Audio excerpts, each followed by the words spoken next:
my head. See voices behind the wall, uplifting the underdog. We fighting above the law.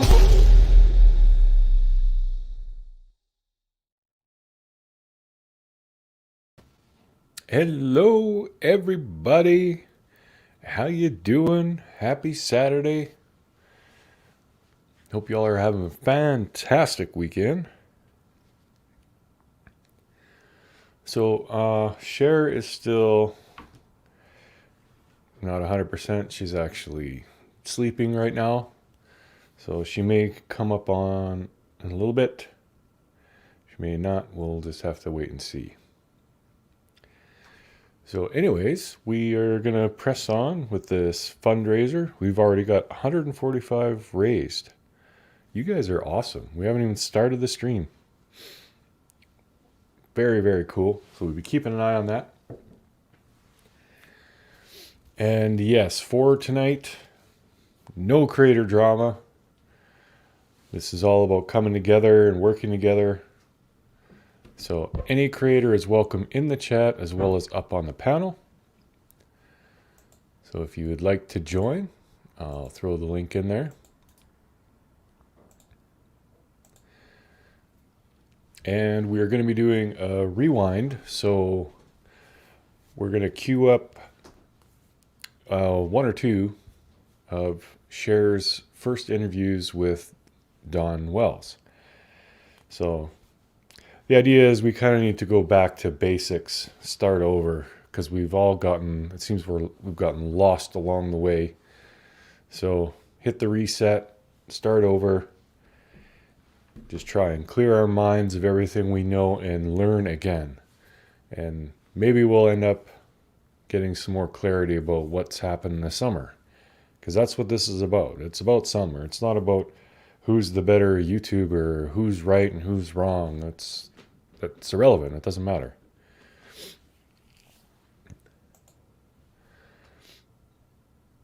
Can I e-transfer you, Mr. Cher? You can.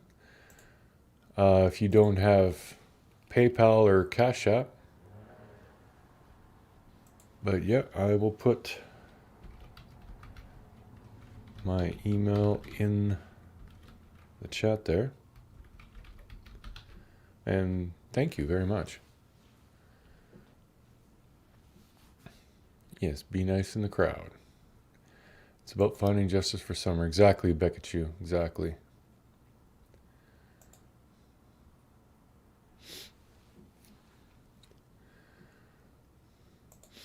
Yeah, hopefully.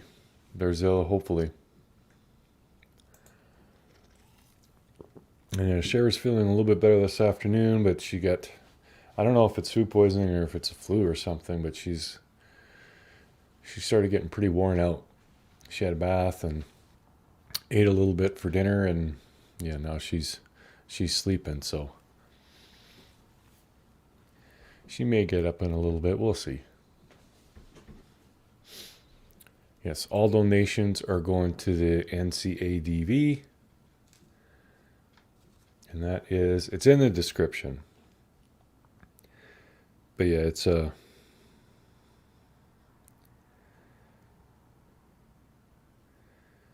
I could find out. Can't see it on my phone. I'll read their little mission statement.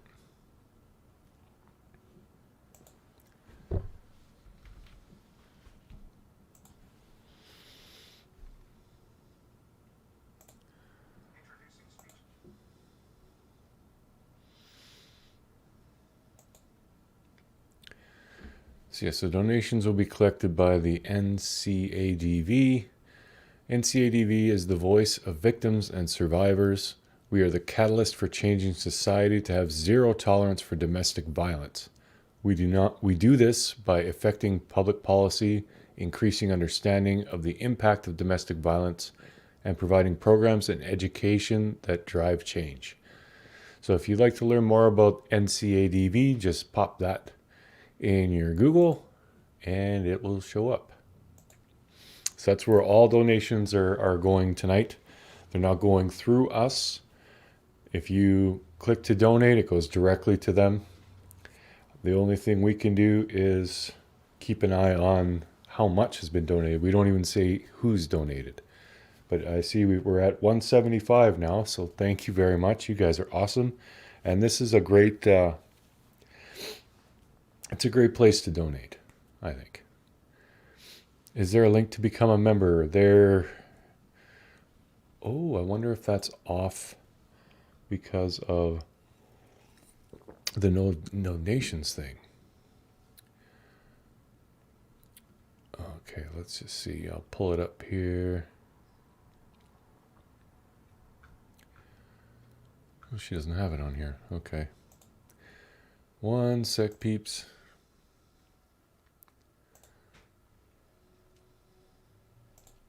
I'll have to sign in under share and get it.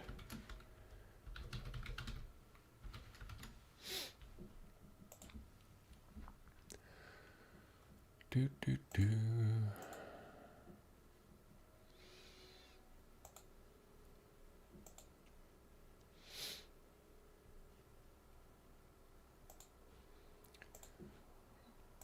Okay, if you would like to join Share's channel, there is that link right there.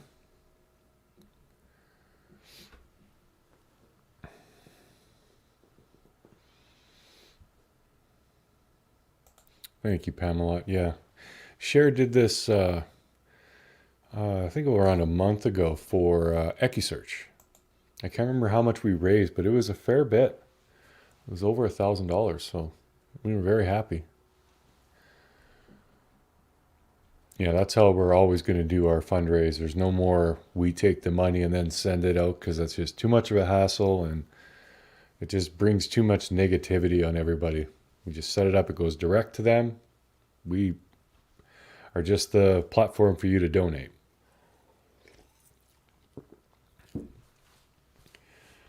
But okay, I'll put the link in the chat one more time. If anyone wants to come on up, I'll be watching. But we might as well just get right on into this. So I'm going to play you guys the first interview that Share did with Don Wells. So I have to scroll way back and get it.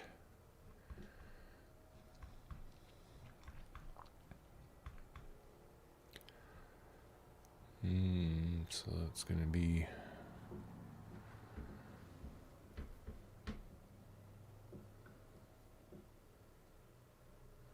I can't remember what she called.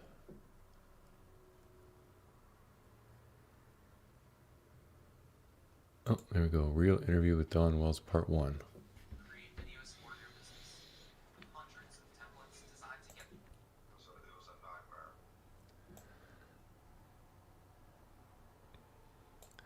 All right.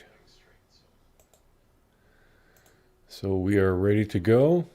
And I'll be watching the chat. So if any of you all have any questions, or you want me to pause it, anything like that, just let me know in the chat.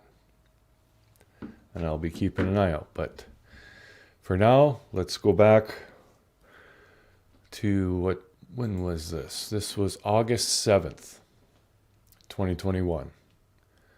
So we had, there was myself, Share, and actually Chasing Truth was up with us too. But yeah, so. Oh, welcome to the, all aboard the crazy train, Susie Q. Choot choot. Right, yeah, if you guys can't hear it or whatever, or if there's any issues, if you want me to stop for a second, just let me know. But other than that, here we go. Letting him have his voice unmanipulated by anybody's personal gains and media and all of that, and being joined by Tracy with Chasing the Truth also.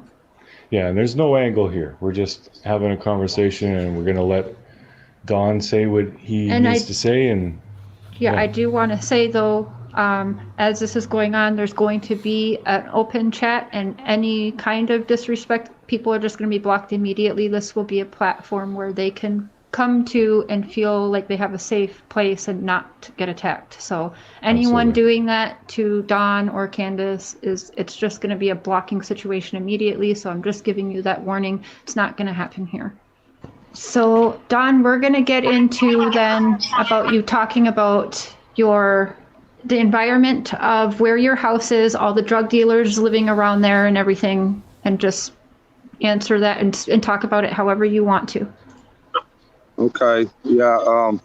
So yeah, there is a lot of drug issues of people, that are searching for meth or pills or whatever. But like the other morning, I posted some pictures, of that red truck. That started at 3 a.m.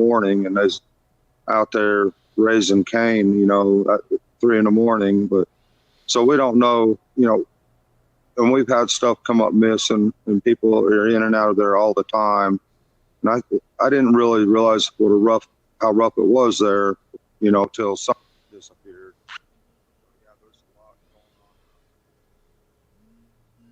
going on. Yeah, it's not something you really think about until all of a sudden you're paying attention to it, I guess. I think his phone went muted and he doesn't realize that something happened there. Maybe a call came in. Sometimes that'll knock me off of mine as well. Yeah, maybe do you want to go back in the church, Dawn? Okay. Do you want to go back in the church? Yeah, I bet it's the Wi-Fi cutting out on you since you went outside. We'll just have to deal with the sounds. It wasn't that bad. It was mostly our mic was feeding through his phone. Yeah, as soon as you muted yourself and he was talking, it sounded great, actually. Yeah. Okay. Can you hear us now, Dawn? Yeah, I can hear you. I don't know why. What happened? Okay, that's okay. When you get a phone call, when you're on this, the way that we're recording this, when you get a phone call, it really messes with everything. Yeah, it does. Okay. Let's just start from the beginning there again and tell us about your, tell us about your environment, all of the drug dealers that live by you and that. Okay, yeah, there's a lot of people that come around, constantly, day and night, all hours of the night, looking for pills or whatever, meth, I don't know, but yeah, we see that a lot. Like the picture I posted of the little red truck, he got stuck there at 3 a.m. and they're yelling and screaming since 3 that morning. So when I went to work that morning, that's the first thing I was dealing with. And then until the police showed up, but yeah, that's pretty common in that area. A lot of rough characters around there, for sure. Yeah, that sounds pretty. Since you bring up the red truck, how did that tip come into play? Was that you that brought that up because you saw the red truck, or did somebody else bring that into play and tell you guys there was a red truck, or how exactly did the red truck come into the picture for when I was leaving for work that morning, there was a guy at the bottom of my driveway wanting me to full start his four-wheeler. And then the police showed up and he asked if I could go ahead and pull it over to his truck. So, and the policeman said, yeah, Mr. Wells, just pull it over there, and so I did. And when we got there, I seen the truck on the bank of the ditch there, high centered, and I asked the officers, can I take some pictures? He said, no problem, Mr. Wells, go ahead. And he started asking him for paperwork. And when I went to the side of the truck to take a picture, there was some woman stuck her head out. There was a woman in that truck. And she looked like she ain't combed her hair for like 2 months. I don't know, but she just laid back down in there and covered up. But that kind of stuff is constant in our area. And, all kind of stuff going on. I think meth is becoming, well, it always has been, but it's getting worse, I guess. It's a serious problem. I guess it is everywhere, but yeah. And that was the morning? Well, sir, I didn't. Sorry, that was that morning you left for work that happened with the four-wheeler and that? Yes. So the police were there June 15th, early in the morning then as Yeah. well. Yeah, they just showed up because somebody else had called the law. Wow. Well, you already know what I'm thinking, but we can't say it on this, so wow. Interesting. Huh. Okay. Well, just for funsies and to give the people a laugh, were you hiding in that shed when Chris did the interview with his wife? Or with your wife? No, I was actually at work, and that's one of the things that made me mad when he commented something like that. I mean, knowing that all these people are watching his show, and we let him come up there to our house, and he's going to do us like that. I just thought that was real unprofessional. It really upset me. Definitely understandably, because when you put your trust in someone and then they turn around and try and paint you as the bad guy. And it seems like it's doing that just for views too. I don't understand why he's going after you specifically so hard. But yeah, I'm not him, so I don't know why he's doing that. Yeah, I think there's a lot of speculation, and there's a lot of people talking to him, and it's unbelievable how Facebook, how it is. Anyway, yeah, it's bad. Dawn, can you tell us if they verified that you were at work that day? Do you know if they've spoken to your boss? I don't know exactly what they verified, but my boss, Richard Tucker, he knows. He talked to me that day. I also talked to Jamie Killian. He was there. I talked to him for 30, 40 minutes after, that day too. But trying to remember, but I think I talked to Richard about 30 minutes before I got the phone call, and then I had to load my tools up and head to the house as fast as I could. So, yeah. But I think they could tell. I was driving a Subaru that day, so I think they could tell by that too, because it's a brand new Subaru. I don't know. Yeah, they should be able to track everything that happened that day. I think that's why there was a big issue when you said you thought it could have been 5:30. Can you clarify the 5:30? Is that when you thought Candace called you, or is that when you thought you got home? Well, I couldn't remember. I couldn't remember exactly, but until TBI reminded me, that it was 6:30 when we called, because that's what the 911 said. It was 6:30 exactly. And also my wife, I guess she looked on her messenger and was able to verify that too. Around the time that she called 911 was 6:30. So yeah, I don't know why I was thinking 5:30, but I guess I was just wrong in that. Well, messing up the time by an hour, I mean, that happens all the time. That's like, the people are just trying to pick everything apart. And as far as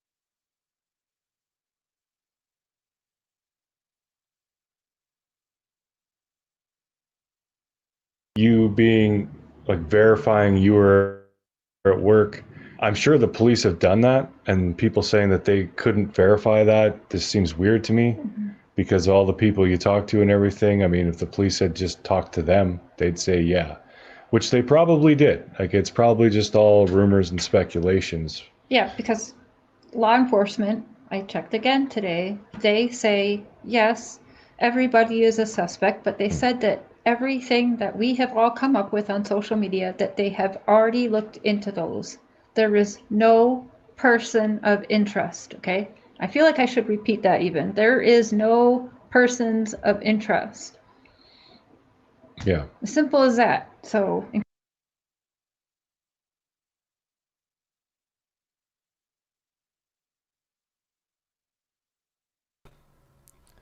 Okay, so I had removed myself from the stream and I didn't realize that you couldn't hear me.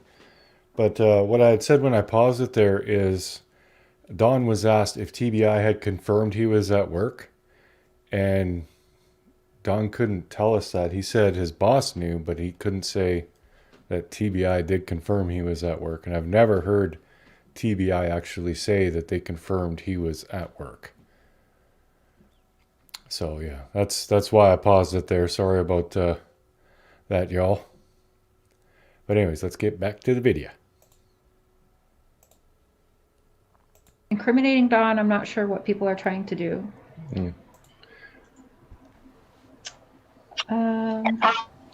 They just need a villain. Yeah, and to say that you were hiding in the shed and then point out into the past. Oh yeah, because you hid from the police because you had a once. warrant. Well, guess what? My God. When he interviewed Candace, you are not a wanted man. You have no warrants out. You have no reason to hide on your own property. So Yeah, that was just ridiculous. ridiculous. He was trying to talk about the whole knee situation and who got hurt the night in October when the Jose guy was there, whatever the situation was. Can you tell us a little bit again? Sorry you have to repeat this again, but can you tell us about that night and what happened that night with that Jose and whose knee got hurt? Yeah, that's not a problem at all. Candace wanted me home, so she made up the story that she had moved the guy in, and she didn't say anything about him or anything else. She just let me speculate that she'd moved the guy in.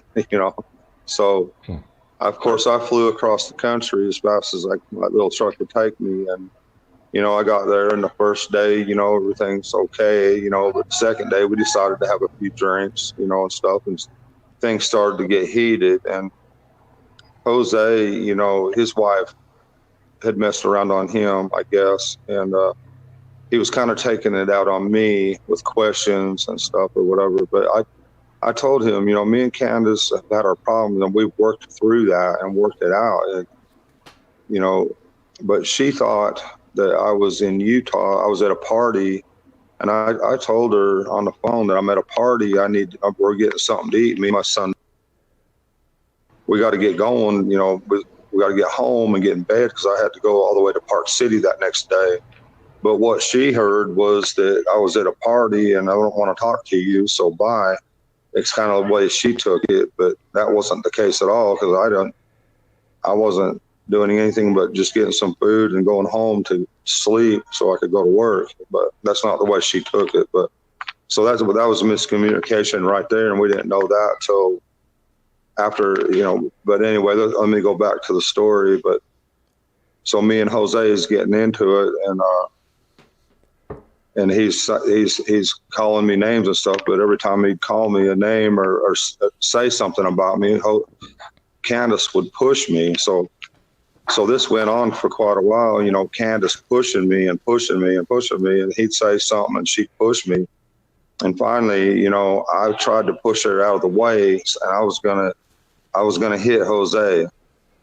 But at the last minute, I decided not to. But I guess when I pushed her, she went down and scraped her knee a little bit. So she went, straight away because her feelings are hurt. So he went straight away and called the cops, and that's how the police got involved. And then Jose told the police that I chipped his tooth and on and on. And then they told him about the powder gun I had in my glove box because I keep that gun in there for the safety of my kids. I felt that was important because I knew it was somewhat dangerous around my house, but I had no idea how dangerous it was, But anyway, she went to the judge and she was crying in the courtroom. So the judge called her in his chambers, and she told him she made a huge mistake and she just wants me out.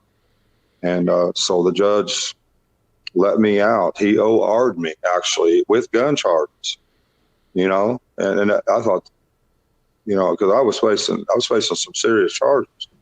but he OR'd me. And so, we worked it out and everything. And I pled out to a misdemeanor charge, and me and Candace worked everything out. And then we got to talking back to where I was, there was miscommunication. She thought I was partying. Just seeing in the chat, Philip Pruitt asked, has Dawn's claim of law enforcement that morning been confirmed? And if so, has it been looked into? Sounds like someone suspicious around their house.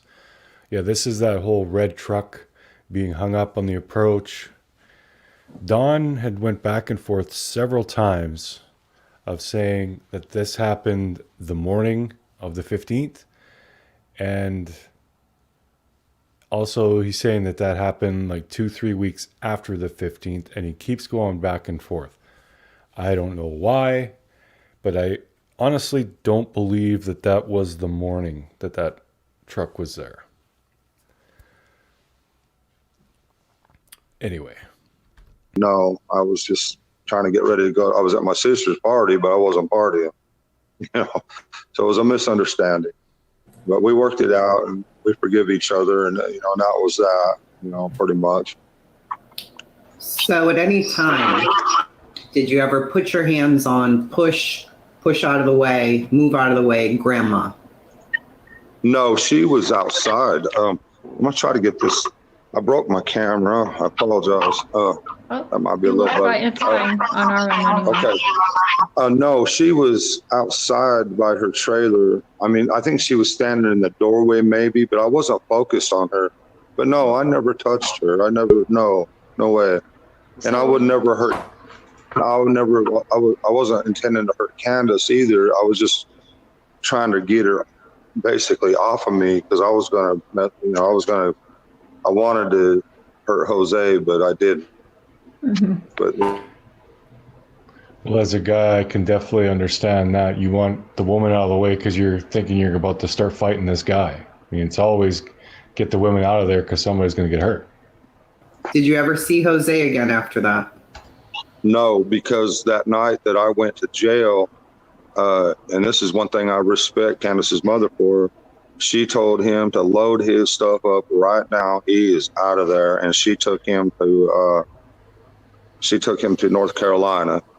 Can I ask you, why was Allie staying at your house for an extended period of time when she doesn't live that far away from you guys? And can you explain, were your wife and her in a tiff? Because it seems to me like you knew nothing about that. So can we get into that also? Right. Yeah. So when I left for Utah, I was, I had a good job down there, and I was wanting to move my family down there. And so I guess when she went to Wisconsin or wherever she goes, I can't remember where her mother went, but to help her sister, I think it's Illinois actually, and help her sister for a couple of weeks. And when they come back, Allie and them got together and they wanted to stay there for a while, and I don't know, do whatever women do, I guess. Yeah. I have no idea. Yeah, and the kids all together, and the other two girls that they have there, and Summer liked, them girls and everything. But so I guess I don't know how this Jose got involved or how he ended up there. He come from New York, and so I guess some people dumped him off after they used him up for his money. I don't know, but I have no idea. But it don't sound good. I know that. But I mean, that's Vicky, all. it says device is not connected. Okay, now everyone wants to know the lie detector tests. Who took the lie detector tests? Who passed them? Yeah, at first, Candace couldn't take the lie detector test, and neither could I, because we hadn't slept in days. Mm-hmm. And they wanted us to take lie detectors, so you have to be real calm and everything. And they wait like 25 seconds in between questions. So when they ask one question in 20 seconds, you're going to be falling asleep. You got to be perfectly still and everything. So me and her, either one could even take a lie detector test. So I went back the next day, took the lie detector test, and I was told that I passed. And Candace, her nerves were so shot and everything that she couldn't take a lie detector test. They had to wait like Friday, Saturday, Sunday, have her come back on a Monday or maybe even a Tuesday to take her lie detector test, and she took it and finally and passed. And we never failed a lie detector test. We just couldn't take a lie detector test. Did Grandma take one too? Yes, and she passed also. Can I ask how long after was, like, when did they ask for the lie detector test? How long after Summer went missing did they ask you to do this? Immediately on me and Candace. Yes, but So, I mean, I think they waited 3 or 4 days maybe, because I know we didn't sleep for the first 2 or 3 days. We couldn't sleep. That's impossible. But so yeah, when they finally got us calmed down and sitting still in that chair, you're gonna doze off. So it was impossible to take the test. But I took it the next day and passed. She waited, I think, 3 days and took hers and passed. I think that's understandable. Yeah, like no parent is going to be all calm and well rested after something like this happens, that's for sure. Yeah. Okay, so let's go to June 15th. You're at work. You get that call from Candace. From the best of your knowledge, what time was that, and how did that go from that call? Do you remember what she said? And kind of let's go on from there a little bit. Okay, so she calls me, and I can hear the fear and anxiety in her voice. She's terrified. And so I'm thinking, well, she's probably just around the house. That was my first thought. But I told her, well, hang up from me. I'm thinking in my mind, I told her, just call 911 just in case. So What did she say to you? I can't find her, or? Yes, I've looked everywhere. I've looked everywhere. I can't find her. She's not here. And I said, well, hang up and call 911. And so she hung up. I threw all my tools in the back of that Subaru, and as soon as I got in the car and started down the road, I called 911, and they transferred me to Hawkins County, I guess. And I told them what the situation, that our little girl's not there. And then after that, I got back on Messenger and called her and talked to her through the whole trip. I think it was 30 minutes. I'm not sure, but like 30 minutes, I was able to talk to her on Messenger all the way there. And she was in her mother's truck, driving everywhere, looking for her frantically around our house. So when I get there, I'm still on Messenger with her, and she's still not found 30 minutes later. So I drove directly to the bottom property and all the way down to the creek. And I see my 3 boys together down by the creek over on this side. And then on the left of me is my neighbor walking around, and my heart sunk right then and there. And I knew she was gone. I knew something happened. I knew something. So I drove back out of there and went to the top of the house, and there wasn't no police there yet. I don't believe. There might have been a car too. I just can't remember for sure because everything just, happens. I don't know, but there might have been a cop or two there. I just cannot remember, but it seems like there might have been. But after that, all these trucks and trailers with 4-wheelers and stuff started pouring in, and police, and they actually blocked or bottlenecked Beach Creek and Ben Hill Road. We couldn't get out or in or nothing. It was a nightmare. They just kept asking us all kind of questions. They looked at our phones for the timeline right then and there to see. It might have been the next day, I'm not sure, but they looked at our phones, and he got the 911 calls and all that and wrote all that stuff down. And that's about it. I asked them if I could go look in my car or whatever, and I tried to leave, and I couldn't even get my car out of the driveway. It was just blocked in. But, I think the next day, I'm not sure. I can't. It seems so. I don't know. I don't know, but I finally convinced him that I got out and went talked to, or I shouldn't say his name, but I talked to him about people he might have known, seen coming in and out and stuff like that. But he'd been moving cars all day, so I don't know. I mean, it was hard to. It was bottlenecked, so couldn't do nothing. Okay, people are wondering, why did you choose to drive the Subaru that day?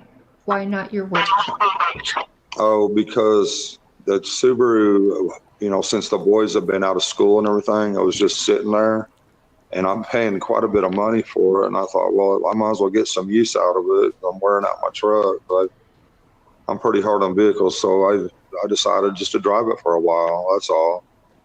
Put some miles on it because it was just sitting there, really. Yeah, why not go to work in a nice vehicle? Yeah. And in fact, my boss commented that my boss commented that day that Summer went missing, just before I got that phone call. He was making fun of me. He says, that's a hell of a car to be putting a bunch of damn drywall tools in. He was just giving me a hard time. That's how he knows where I was, like, because of that. Yeah. Oh, and one real quick question, because of the vehicle thing. Grandma's car, Candace's mom's truck there, did it have a topper on it? Yeah, it's got a topper on it, yes. Okay. So I heard both, so I just want to make sure. is there a red tote or something in the back of the car, or what? I was looking at that picture earlier today because somebody commented on that, and I believe that is a red tote or something. Yeah, I was looking at that. Yeah, I'm sure of it. Yeah, I think I might have got that wrong. When I was looking at it, I thought you could see the back of the tailgate, and then whatever that red thing was like outside the truck. Like I thought it was maybe like a vehicle that was parked kind of sideways behind them. But I didn't know for sure. I didn't either. I tried to pull it up, zoom it in, and I couldn't really tell, to be honest with you. No. Um, Okay, Cher is just telling me I was going to pause it. Might as well just call it good right now. But someone said that they heard Dawn mention the uppers.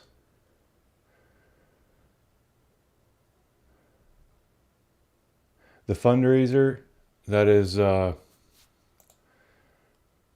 that's the wrong thing.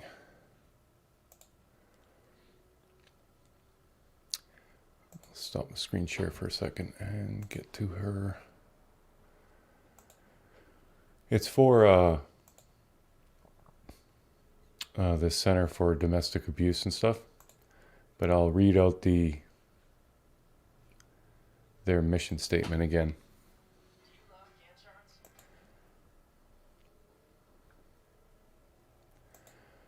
Okay, so donations tonight are being collected by the NCADV, National Center Advocating for Domestic Violence, I believe is what it's called.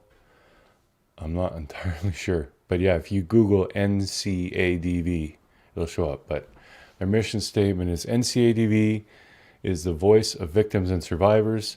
We are the catalyst for the changing society to have zero tolerance for domestic violence. We do this by affecting public policy, increasing understanding of the impact of domestic violence, and providing programs and education that drive change. So yes, that's where the donations are going to tonight. Yes, I'll rewind it a bit. I do not know where this was said, so I'm going to go back like a couple of minutes and play it again, and hopefully you'll be able to hear it. But yeah, I missed that. So I'll get some use out of it. I'm wearing out my truck, but was it before he was talking about the reason he took the Subaru?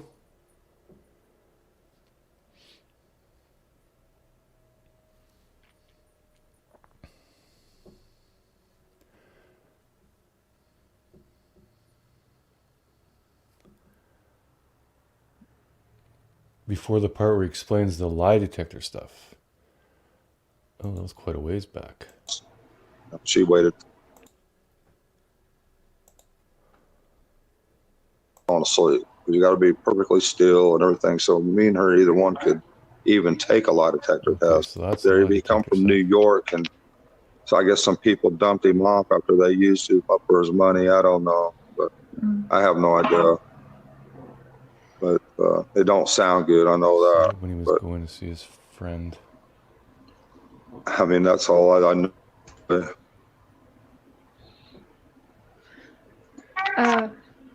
Okay, now everyone wants to know the lie detector tests. Who took the lie detector test? How to get this? Quite a while I ago. broke my camera. I apologize.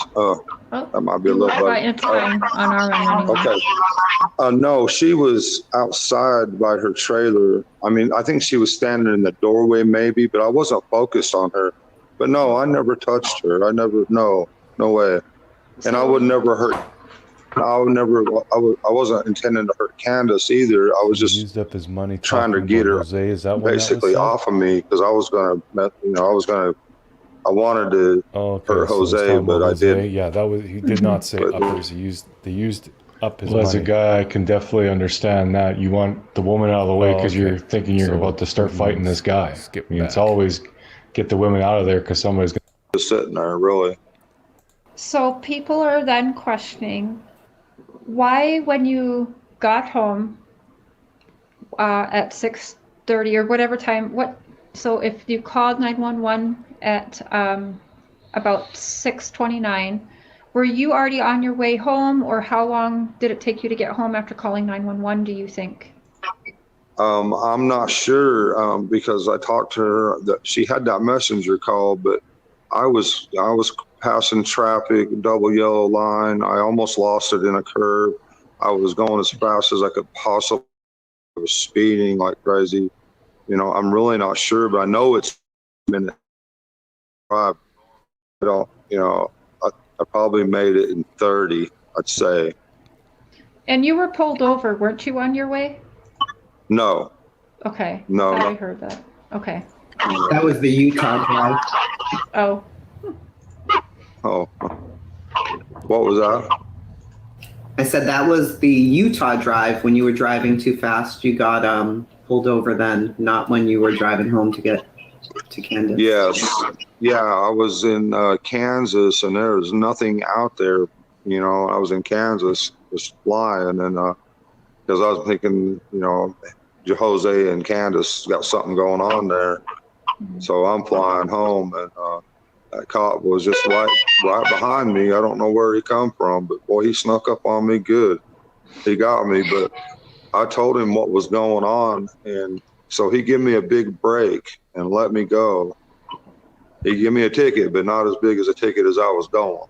So I'm sure thankful to him because it could have been pretty bad. But, All right, so that's a good time to give this a pause.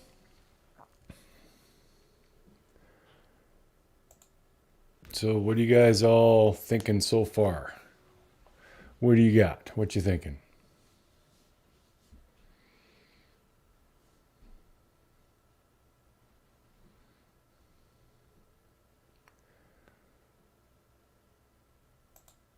Yeah, this was would have been 2 or 3 weeks after I did the fundraiser where I shaved my beard off for summer.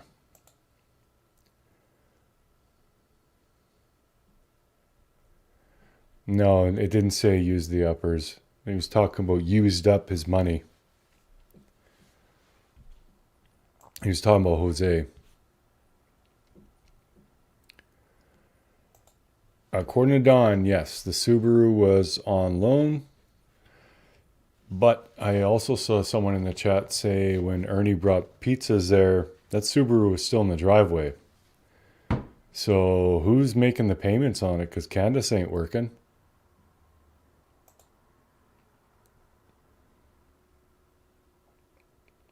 Yeah, Don was a very different person back then. Yeah, knowing what we know now, definitely very, very different. It's almost eerie to go back and watch these because it's like two different people.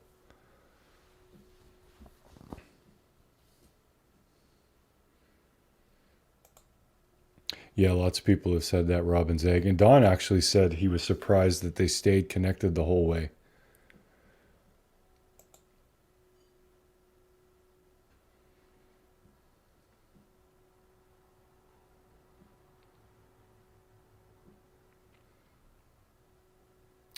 Yeah, that's what I'm thinking. Somehow it's paid for.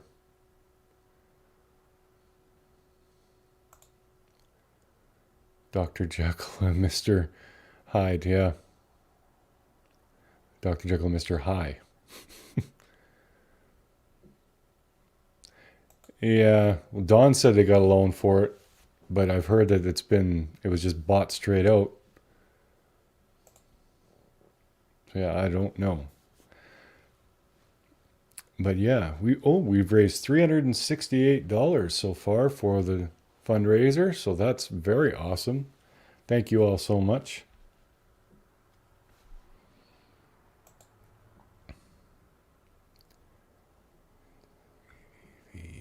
I'm just going to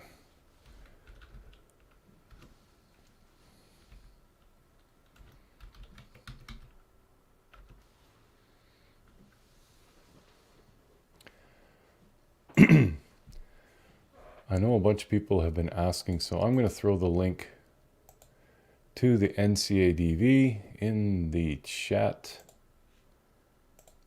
I don't know if it's in the description or not.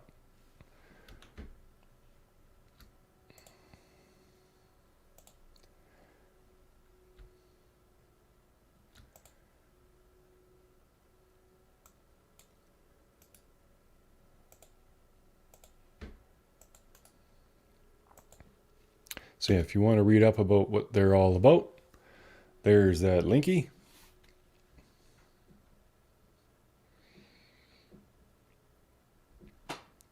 Hey, Dacola. How does Don feel now, or does anyone know? Well, Cher's reached out to him a couple times, and she hasn't heard back. So it's kind of hard to say. Yeah, one sec, peeps. I'm just going to switch to my phone here.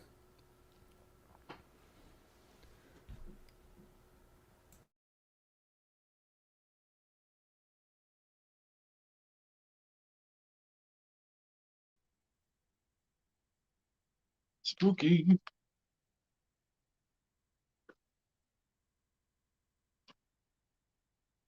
Yeah, so grab your coffee or your drink or whatever. We'll be starting the second part up in a couple minutes here.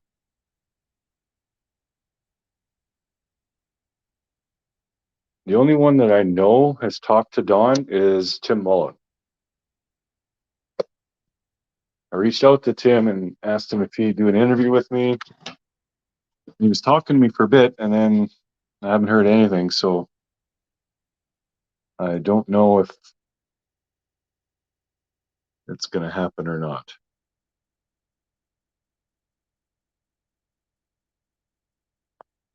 Yeah, smoke time, Leslie Rogers. Well, Mullen refers to Don as a friend.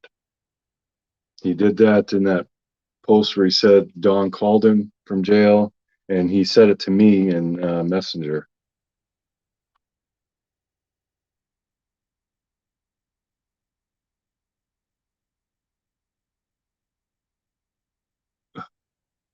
Yeah, I don't know.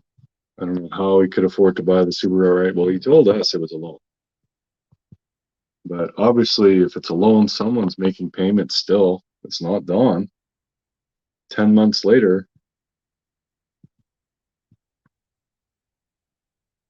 maybe Don doesn't know how to write. Well, maybe.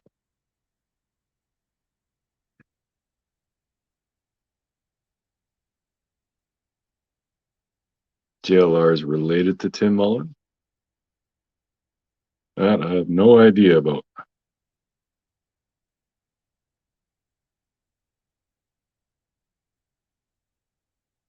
Yeah, I don't understand that Robin's Egg, but apparently Tim, after downloading or backing up Don's phone on his computer, he gave the phone to Candace, and Candace said she gave it to the uppers.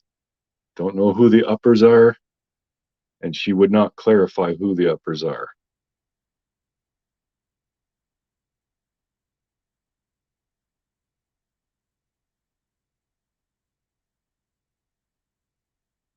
Is Andy's name on Candace's knuckles? Not as far as I know.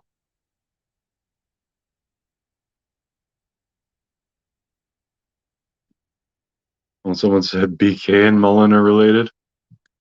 See, that's the kind of shit that we gotta squash, because there's no basis in fact for that. That anyone's related to anybody, or maybe they're all related, like who knows? But until you see proof, don't believe it.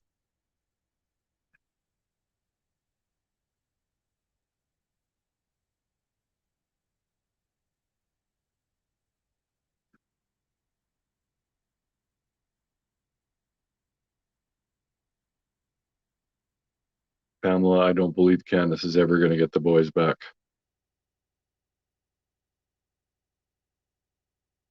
Well, she couldn't now. I mean, she doesn't even have a job.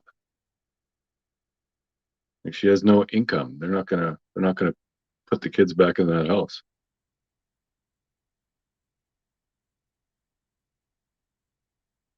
Okay, Rosie Marie says yes, she does have a tattoo of Andy. That's her first husband. And her oldest son's name. I've never seen it, but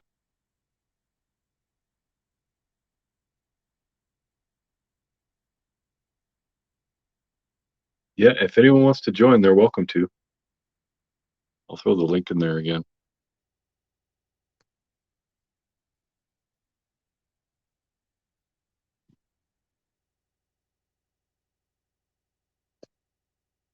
So let me paste it. Come on. There we go. Yep, anyone wants to come on up, click on that link.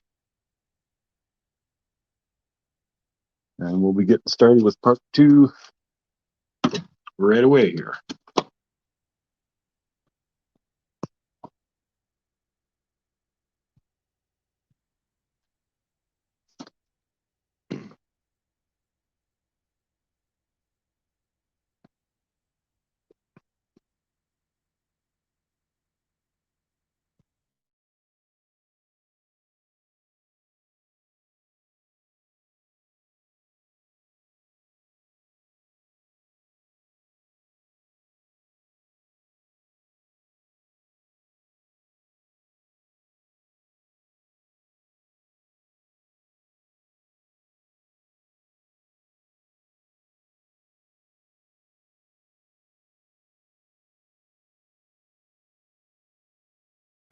And we're back.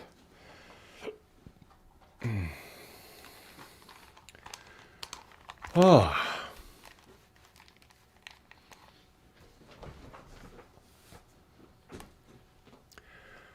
Well, okay, I'm going to get the chat pulled up here again. And we're ready to go.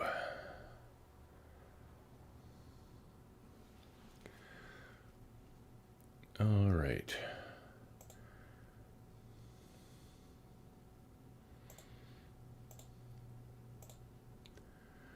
Here we go.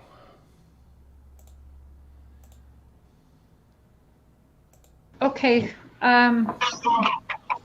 So now another big thing is people are saying, so when you did arrive there finally, why did you not go up to the driveway first? Why did you stop at the shed first? Did you go in the shed, not go in the shed, or just why did you not go directly to the house and talk to Candace right away? Explain that. Okay. The reason I went to the bottom property first is because I knew that they were looking all over around the house and in that area and everything. So I figured, by the time I got home, the best place that I could go would be directly down to that creek. I didn't even stop at the shed. I went by it, but I went down that steep bank all the way down into the creek with that little Subaru. And when I seen my boys and I seen my neighbor, that's when my heart, my heart just sunk right there. I just knew something was really wrong, you know. So that was the beginning of this pit in my stomach that hasn't went away yet, and it's not going to, I don't believe. But so then I turned around, went back up that bank, and I might have looked in the shed at that time. I can't remember for sure, but I know I looked in the shed at some point. But I went back up to the top, and I do believe there might have been a cop car or two there at that time, but I'm not sure. I can't be positive on that. I'm just so mixed up and everything at that time. Well, that's One thing you understandable. I'm sorry. One Go ahead, thing you Casey. seemed always super sure of, Dawn, was that she would never leave the property. She just wouldn't do it.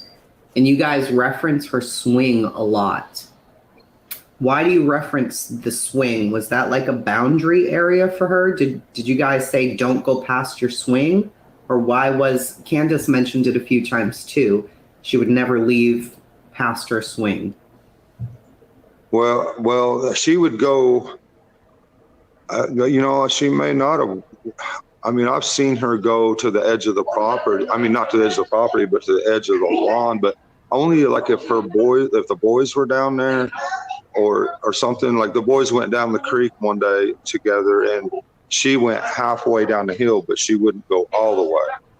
I mean, she was very leery. We tried to tell her or teach her to be very leery because we do have some wild bears. There's been a lot of bears spotted, and we know there are creeps around there, but we just never thought that one would, you know, lay in wait and try to grab her like what has happened. But, you know, especially midday, not midday, but it's daytime, you know, I don't know. But I've tried several times. I've snuck up. She'd be behind the vehicle just sitting there playing. And so I'd sneak up behind her or on the other side of the truck, and I'd sneak up on her and I'd scare her.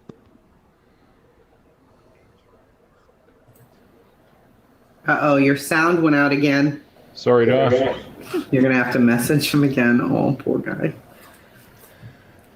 Oh, yeah. StreamYard is kind of hard on phones. Some phones that they just don't like it. I don't know. Get the truth out there. Try it. We've And been- he's back. Hello again.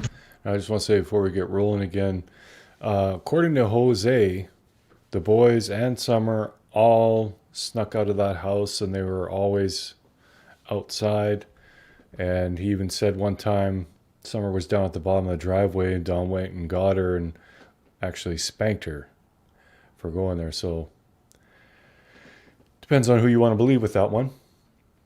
Sorry. Can you? You're doing really good, by the way, and I just want to thank you again for doing this because we were just discussing it, how much you've already been just Getting shit hammered by yes, everybody. by everybody else. So thank you again for doing this. I think you're doing great. So Thank you. But I really do want to hear the story that he was going to tell us about jumping out at Summer.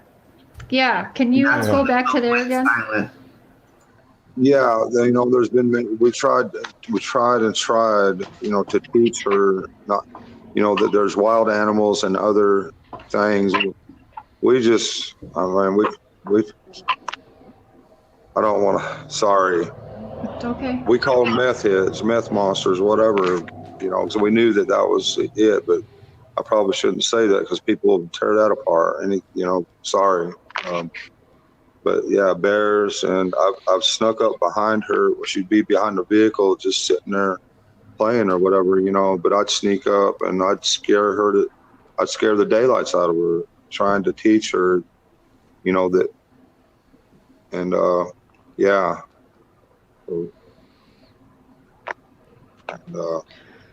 And, Don, what's your best memory thinking right now of you and Summer? Can off the top of your head, the best memory you have of her? Well, just before this happened, she would always want me to hold her hand where she could twirl, and she sit there and twirl and twirl and twirl. Oh God, the And twirl. until my arm got tired. I'm like, man, Summer, come on, I'm getting tired. I've just been working all day, you know. And one day she come running in. She was running, and she come running in, and I just put my hand on her back and on her chest, and I felt her heart beating. And I'm like, man, Summer, your heart's beating so fast, you know. And she just always had that smile and just, oh my gosh, just. I mean, I was always at work, constantly working, so that they could have a life. We never got assistance, food stamps, or whatever, or anything. So I was always working, constantly. But just, but any time that me and her went anywhere together, she was my pride and joy right there. Everybody. I miss her so much. Oh my gosh. I can't even imagine. No, me either. Me either. Do you regret working so much, Don? Do you think you missed her?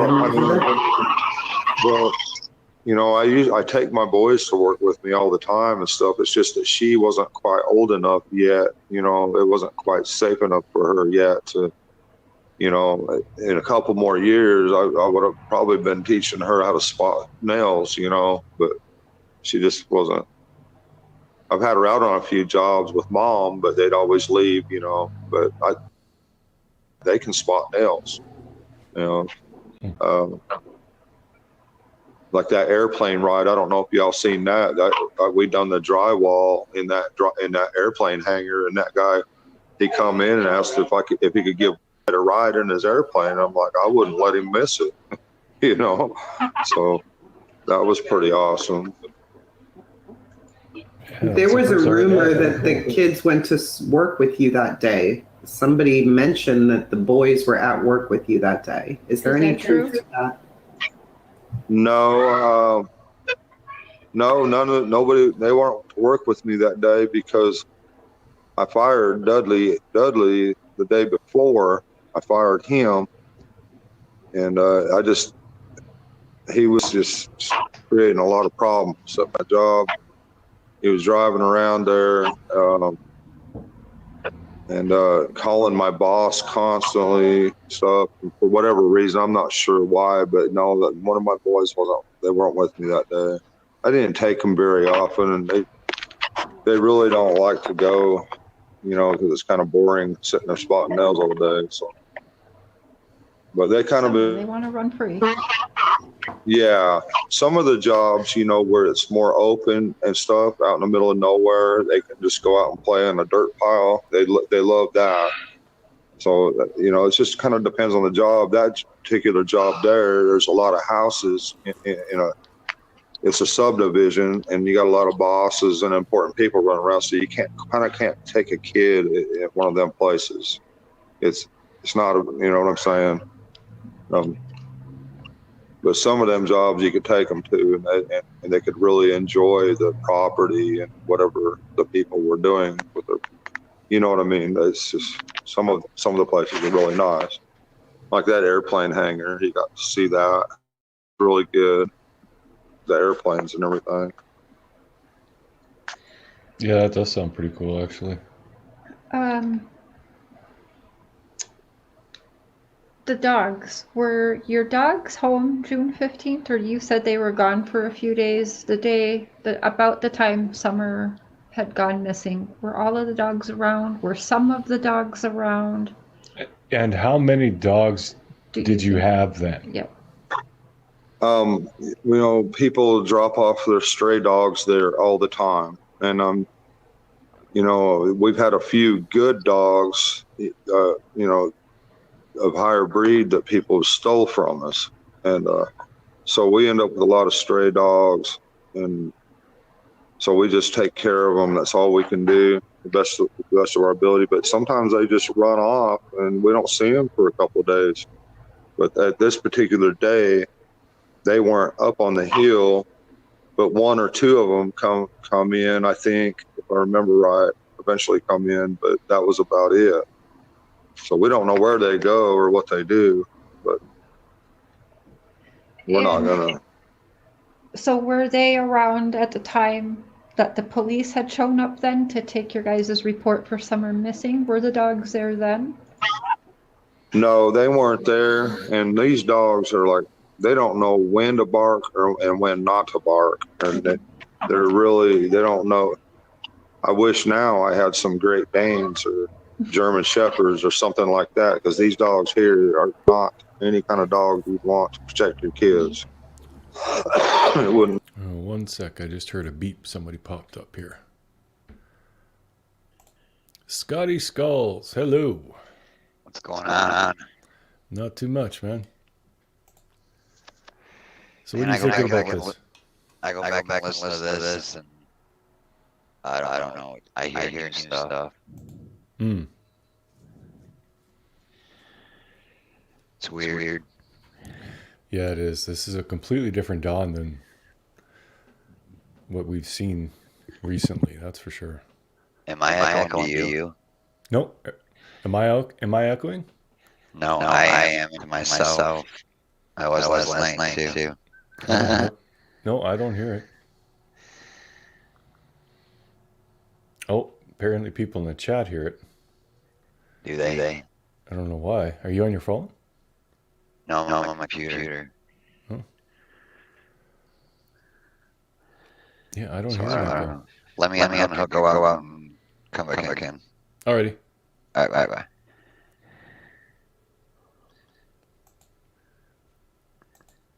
Well, hopefully he gets that sorted. In the meantime, we'll get back to it. It might be echoing because I'm sharing a screen too. I know we had problems with that in the past. But yeah, we'll give it another shot when he pops back up. Do a bit of good, you know. Now, a lot of people are wondering, how come Grandma's not living there in the camper right now? She went to help her sister because her sister, at least this is what we're being told, that her sister is not able to do a lot of work or whatever like that. So that's the story I'm getting told anyway. Okay. That's all. So she must not be a person of interest then for the police to allow her to leave state, right? No, I wouldn't think so. I mean, she was right there with Candace, you know. I mean, she was putting a knee brace. Candace was putting a knee brace on her when Candace come in the house. You know, she asked the boys where she was, and she said downstairs. And that's when she never seen her after that. And from that point on, she's been gone.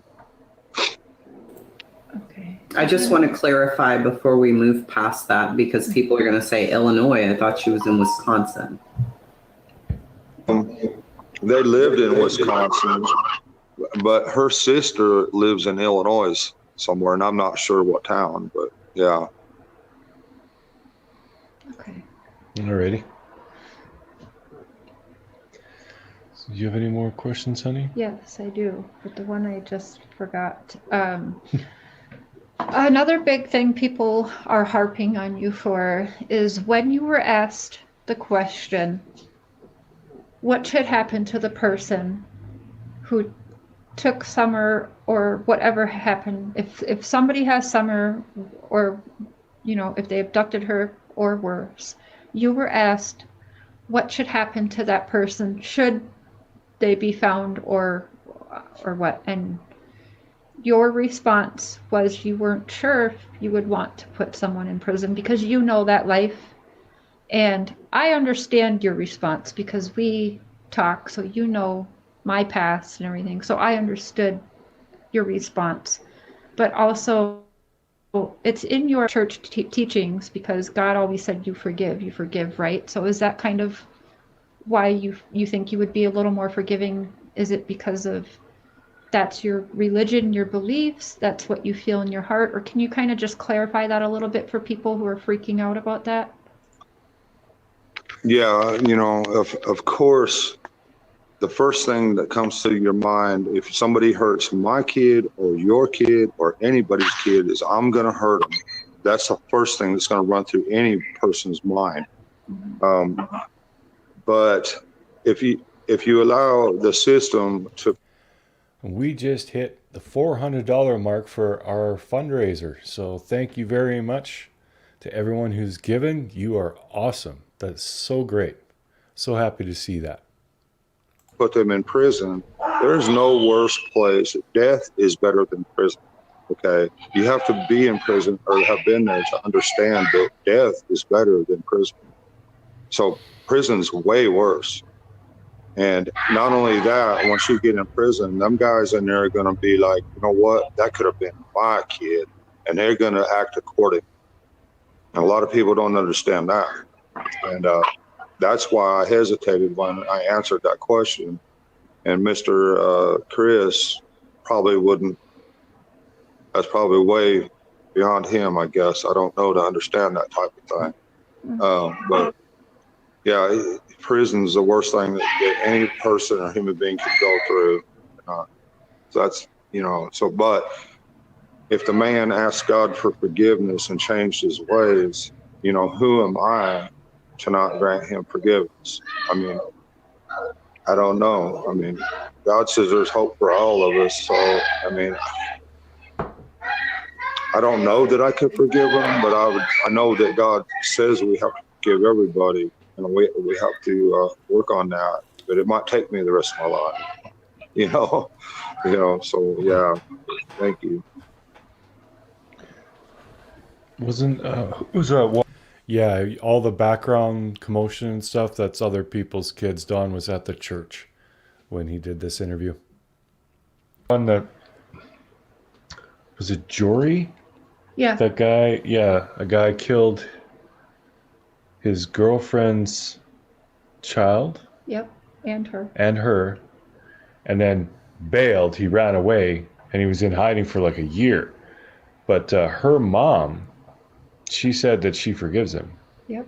Or that she's at least working towards it. So for anybody to think that that's just an outrageous possibility and that means that you're guilty of something, I don't get it. I don't understand. But no, that's when people truly believe in God, and not the way that you do for show, when you actually literally believe in God and you want to follow his rules, forgiving people for whatever they do if they ask for forgiveness. That's an important part of almost all religions. So yeah, I totally get that, because I believe in God myself. So awesome. Well, that's great. That's great. That's what I wanted to ask you, Don, sorry. Were you aware when you called Chris for that recording, that famous recording the other day, were you aware he was recording you and going to put that on his channel? Oh, you mean the phone call? No, we didn't. I hear a beep, and a wild Scotty Skulls appears. Do I got an echo now? Well, let's ask the chat, because I don't hear an echo. I do. So do they. So I don't know why. Have you got like earbuds in, or? Yeah. That's weird. It might be because I'm sharing the screen. I'll just I'll stop sharing and see if that. There, did that help the echo, you guys? Let me hear myself. Can you still hear me? I hear you. Yeah, the echo's gone. It's Yep. That's what it is. Sharing the screen. So go ahead and play the rest of the interview, and then I'll just stay here until it's over. Alrighty. Okay, we'll get back to it then. We didn't really. He never asked me, but I assumed he was, because I'm not that naive. I'm pretty naive though, but I wasn't that naive to think that he wasn't recording it. But he didn't ask you permission. He never asked me permission. How about Jay for Justice? Were you aware she was going to do all of that and release that stuff and do that? No, I wasn't. Yes, he No, was. she never asked me or asked for permission or anything. No. Wow. Yeah, that's really underhanded. Tracy, I don't yeah, like that I at don't all. know if you could hear at all, but yeah, he said Chris never asked permission. He already assumed he was being recorded for that call, but he was not asked if he could put that on his channel or even record his call. But Donald had assumed he was doing so, but it was not asked or given permission. Same Oh, with wow. Jay for Justice. You So- didn't know you were being recorded with Jay? No, She I thought it doesn't. was just a regular conversation, but she never asked on that one. So because of that, I assumed that Chris was probably recording my call also, but I wasn't. I never asked. He never asked me, and So, yeah. Don, you know that we are recording this right now and that we're going to put it on both of mine and Tracy's channels. And we told you this ahead of time, right? And we asked your permission, right? Absolutely, and I thank you very much for trying to help me clear this up. Thank you. I thank you for doing it again when you've been just bombarded with hate. So we're shocked that you did it. And we wish we could help a lot more than just giving you your voice. But I think we did really good for this sit down. But before we end it, without dogging Chris, is there anything that you want to address that you feel we didn't take care of that you wanted to tonight about what was said? Is there anything you really want to say?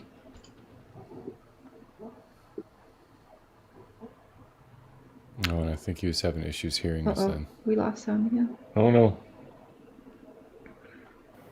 I can't believe that they didn't tell him they were recording him. I'm shocked. Yeah, she did. That's 2 months, and the police are saying there's no person of interest. They let Grandma leave state. I mean, they would have to know and look into everything that we can think of into Don and Candace. They must have done that. Do you remember when I texted you when I heard Candace was letting him in your house? Do you remember? I said, "What are you doing?" And do you remember what you said to me? When Candace was letting who in the house? Chris. Oh, yeah. What I said to you? No, I don't remember. I'm sorry. I said to you, "What the heck are you doing letting this man in your house with no lawyers present or anything?" And you said to me, "I have nothing to hide." Right. That's right. Yeah, that's true. I remember that. So, Yeah, I thought I didn't have nothing to hide, but with him, you better not let him in your house. That's all. He's not your friend. no. Yeah, no, he's definitely not. Especially if he's doing that and not even clearing it with you before. That's just sneaky and underhanded, unethical. It's not cool. Unprofessional, all of the above. Tracy, do you have anything to end this interview with? There's not enough time in the world to really interview Don. There really isn't enough time, and he's got to get back to his family, to Candace. Please thank Candace, by the way, for all of us for being doing okay with this for a little while. And Don't just want to. You're muted. Hey, can I say one more thing?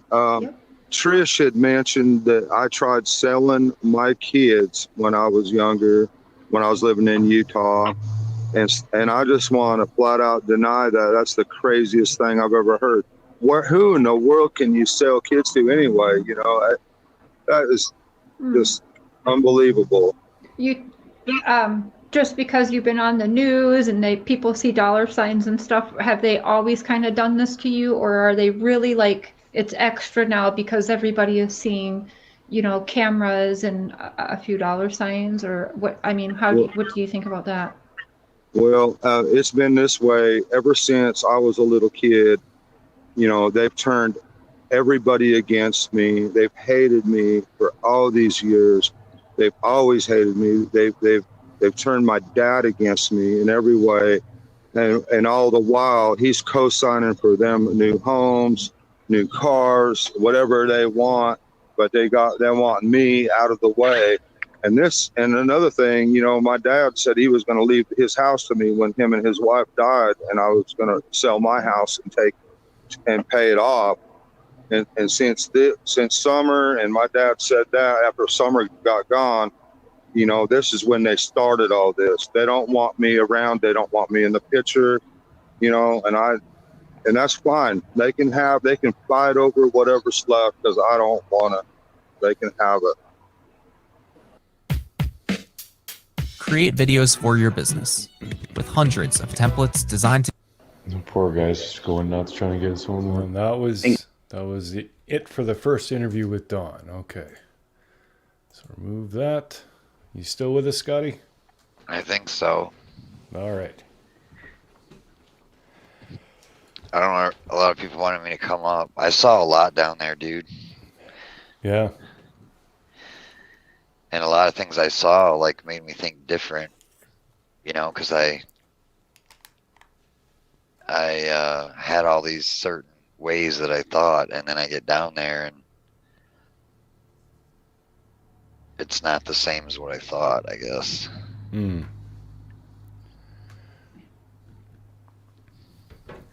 Yeah, it's weird going back to this because at the time, like, we didn't know as much as we know now. So now we're going back and seeing, well, we know that wasn't true. We know this wasn't true. We know a lot of stuff, but the craziest thing is just how different a person he was back then. Yeah. Well, I mean, and I'm looking at different stuff and trying to figure out, like, how does it work in? And some of it don't. Like, there's a lot of things that don't work. Like just now, I still got a slight echo in my ear. I don't know why. I'm messed up on my end, though, because I took everything apart and put it back together, and it's not working right. Uh-oh. But I'm only on my phone, so I don't know why.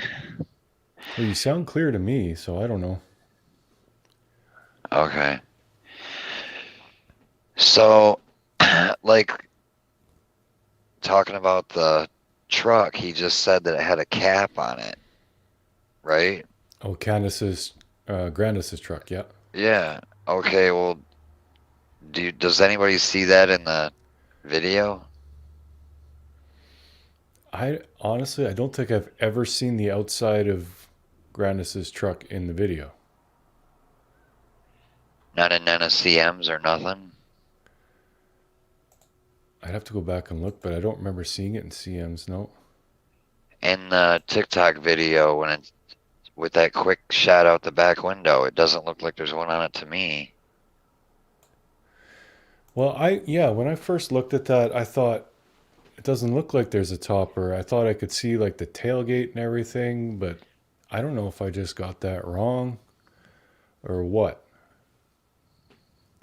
But I do remember someone saying, I think it was Jose, said that Grandis's truck had a topper and the kids would all go in there and lay there and have naps and stuff.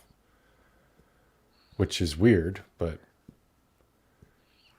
Yeah, I think I saw it with a cap on it in another video, but now that I think about it, you guys would have to go back and look at the TikTok video.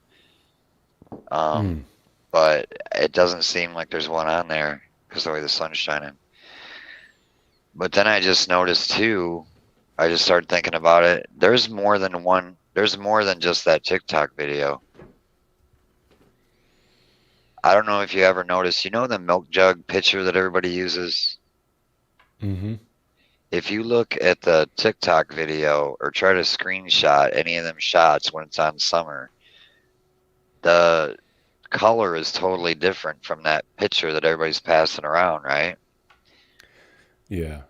But then if you look at her hands, her arms are in different spots, but they're not in the TikTok video. So somehow there's another picture somehow. Yeah, I actually did a video about that a long time ago. Yeah, I had a bunch of shit wrong, so I just set it to private. But yeah, there was a picture and a video taken, two separate things, and Summer had moved in between them. I don't know which one was first, but right. Yeah, that's what I think too. So, what do you guys want to know about the road or the property? Or I got so much in my head, I can't just like. Well, there are a few things I can clear up for everybody. Hmm. One is that cable that's at the end of the road. It's not at the end of the road, actually. It's in the middle of the road. The road goes back about a mile. Then there's a cable across, locked. There's a really old no trespassing sign. There's a property for sale sign. And you can't go any further. The road goes up a whole nother mile and a quarter past that. Hmm. There's no power past that point. Okay. And the neighbors, the people at the end, confirmed that that cable has been across the road like that for 4 or 5 years. Okay. So that changes everything for me. But they did say that it used to be an old wagon trail, and it did connect to Broom Hollow Road, which is what I thought. If you look on Google Earth, Oh, it goes all the way through? it did.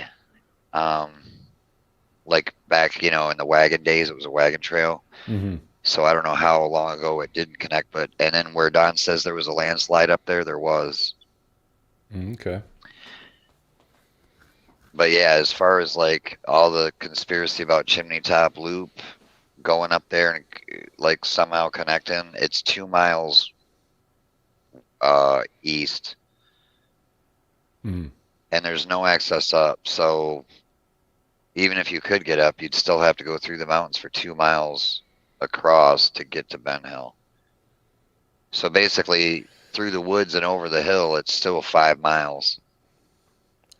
And that's a lot. Yeah. Yeah, that's not like 5 miles on a straight flat surface. That's 5 hard miles. That's hiking through the wilderness, right? Yeah. The other thing I didn't realize is the dog trail. There's a lot more than one. So I don't know which one, because they've pointed at different ones. It looked like there was a bunch of little animal trails, and you see that whenever you're in the woods. Like if you even go in any kind of cabin or any kind of forest, there's always beaten trails that animals like deer, bears, moose, Yeah. coyotes, they all use the same trail. Well, these don't look like animal trails because of where they are. I mean, maybe dog trails, but not other animals. So there's one, I don't know, the one that's by the shed that goes down. That's going down kind of toward the shed, the down Beach Creek shed. Mm. That's And then the shed that Don showed us where he said he pulled in when he got home. That shed? yeah, Okay. there's one behind that. So if you walk like around behind it, I think it's in video somewhere. That one goes down, but that doesn't go to any road. That just goes down the hill and stays on their property. Then you've got one that's behind the bus where the bus is parked. So when you pull up their driveway and then you make that sharp hair turn, or whatever you want to call it, a hairpin, before you get going by the house to Grandis's camper, the bus is parked on the right. Yeah. And there's a trail right there, and that's the one that comes down to Ben Hill Road that you can see from Ben Hill Road. And that's the one that's almost like straight out from the basement door, right? Yep. Yeah. Yep. And when it starts, it's way away from the where the driveway goes up. But when it comes down to Ben Hill Road, it's only like 40 or 50 feet, the driveway and that trail. Also kind of angles towards the driveway entrance. Yeah. And then at the bottom of the driveway, behind the mailbox, like kind of by them blue barrels, there's one that takes off to the left. Kind of would be, I guess you could say, their backyard away from Beach Creek Road.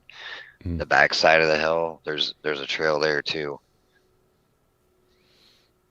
Yeah, I don't think I've ever seen anybody go down that one. Well, they don't even talk about them other ones, right? Yeah. And then there's another one too. So if you were to come down the one that comes down, the trail that comes down to Ben Hill Road, or you were going to come down the driveway, you could go up Ben Hill toward Beach Creek. And when you get to the dead end sign, there's a trail that goes up into their front yard. Hmm. But you can't get from the road, Beach Creek. You can't get from Beach Creek onto their property. I mean, you could if you went over the guardrail, down into a ravine, through the pond.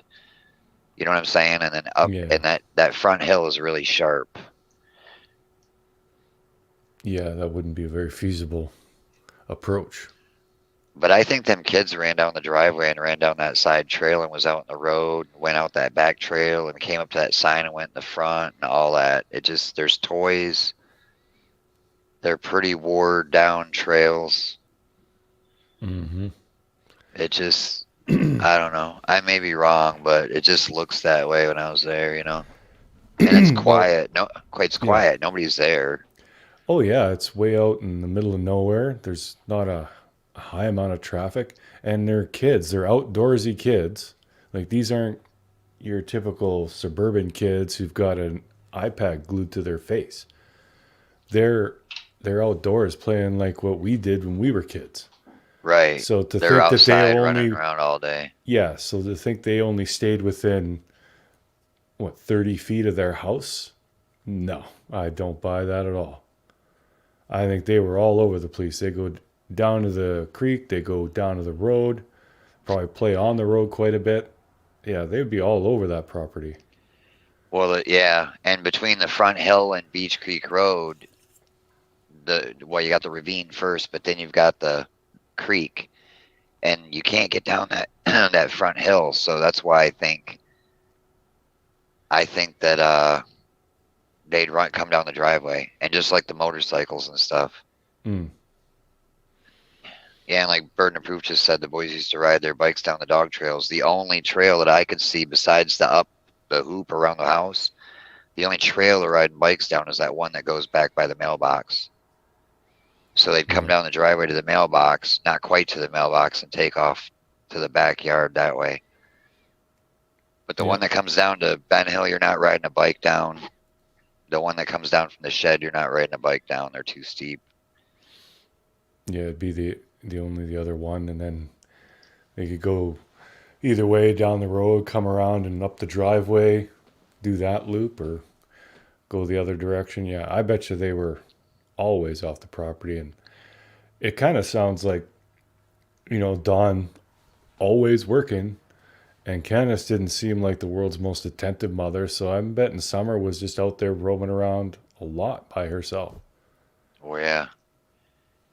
And out there, it's not scary, to them kids. They grew up there, Yeah. so, and there's nobody around. It's not like, even Beach Creek isn't the main 347 is not real. There's not a lot of cars. No, there's not a lot of traffic going through there. No, but Ben Hill, there's none.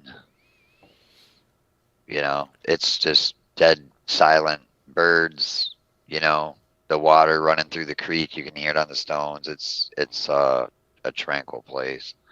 Yeah, I was going to say that sounds kind of peaceful. Kind of ironic. So, yeah. You're supposed to be asking me all kind of questions, bro. Well, I stepped into this last minute because Cher was feeling pretty good like throughout the day, and then it started hitting her again. She took a bath, she had a little bit to eat, and then she's like, I can't. She's asleep right now. Well, that's why I come up here. I thought I'd help you out. Yeah, I appreciate that. You're acting kind of awkward because you're up here by yourself and it's Cher's show, right? Yeah, I'm trying to take the reins. I don't have 900 and some people in my chats. This is over my pay grade. Right. Mine 200, too. 200 people, I'm good. You get this many people in there, I'm like, oh my God, what if I fart or say the wrong thing? I don't know. I know. What was it, last night? Yeah, it was last night. I destroyed the end of my life. All my stuff messed up and it was over with. That's so frustrating when you got everything. It's like, okay, it's going to go good. And then the internet gods throw a wrench at you. Everything went. I was getting echoes. My camera. I spent so much time. I couldn't get my wired internet to work. It would only work on Wi-Fi, and I can't do that because I was like, when I'm streaming my screen from my video, and then the video I did stream. Everybody said it looks really good, but it don't. because I had filmed it in 4K at like 60 frames per second. And StreamYard and internet can't handle it, so I don't know. I uploaded one to YouTube, which is pretty crystal clear, which will be cool. Yeah. Pro tip for frame rates: anything online, go 30. Go 30, yeah. Yeah, unless you're doing a legit film that's going up to a professional page, go 30 because that's the standard. Well, how do these advertisements and stuff have that super crystal clear? And they're on YouTube. Oh yeah, the ads you see, Yeah. they don't get the compression that content creators get. Oh, all right. It's just like, whenever you're listening to the radio or something, you listen to music and then the ads come on Yeah. and they're like 5 times louder. Yeah, that's done intentionally. Right. Yeah, I don't know. I'm not very good at it, but I did my best. But yeah, I mean, there's a lot of stuff it's different down there than what you think. I mean, we've been talking about it for 10 months, and then you see it, and it's just not even. I don't know. It's a weird experience. Yeah. I would have loved to have gone down there. Sharon and I probably would have if the COVID restrictions weren't so bad. Well, you can get across the border right now. I can't. I'm not fully vaccinated. Oh, all right. Yeah, you got to show your card or whatever. Mm-hmm. Yeah, they still have that. Don't need to be vaccinated to go anywhere in Canada, but to cross an international border you do, which doesn't make sense. How far are you from the U.S. border? About 20 minutes. Like from Detroit or from like north of that or? North Dakota. Oh, you're way over there. All right. Yeah, pretty much in the middle. Oh, I'm getting questions. Oh. Have I come into any conclusions? Where'd that question go? Right here on what happened to Summer. I did before I went, and now I can't see how it would work. And then now I got this. Everybody says, "Well, abduction couldn't happen." Well, I figured out a way that it would. Oh yeah, it's possible. Yeah, and so I don't know. I changed some of the way I thought by what I saw. Fields Road. Where was that? Fields Road, and where he felt the most uncomfortable at. I felt the most uncomfortable on Ben Hill, and it wasn't because I was on the road. It was because of all the residents and how mad they are. You know what I'm saying? It's like they don't take kindly to people poking into their business. Man, there's been so many people in and out of there, and a lot have caused trouble, and they're just tired of it. They moved back there for it to be out of the way and have it quiet, and it hasn't been. So I can understand where they're coming from. Oh yeah, absolutely. And there's some really nice homes back there. I mean, there's a few that ain't so nice, but there's quite a few, there's a few that are really nice.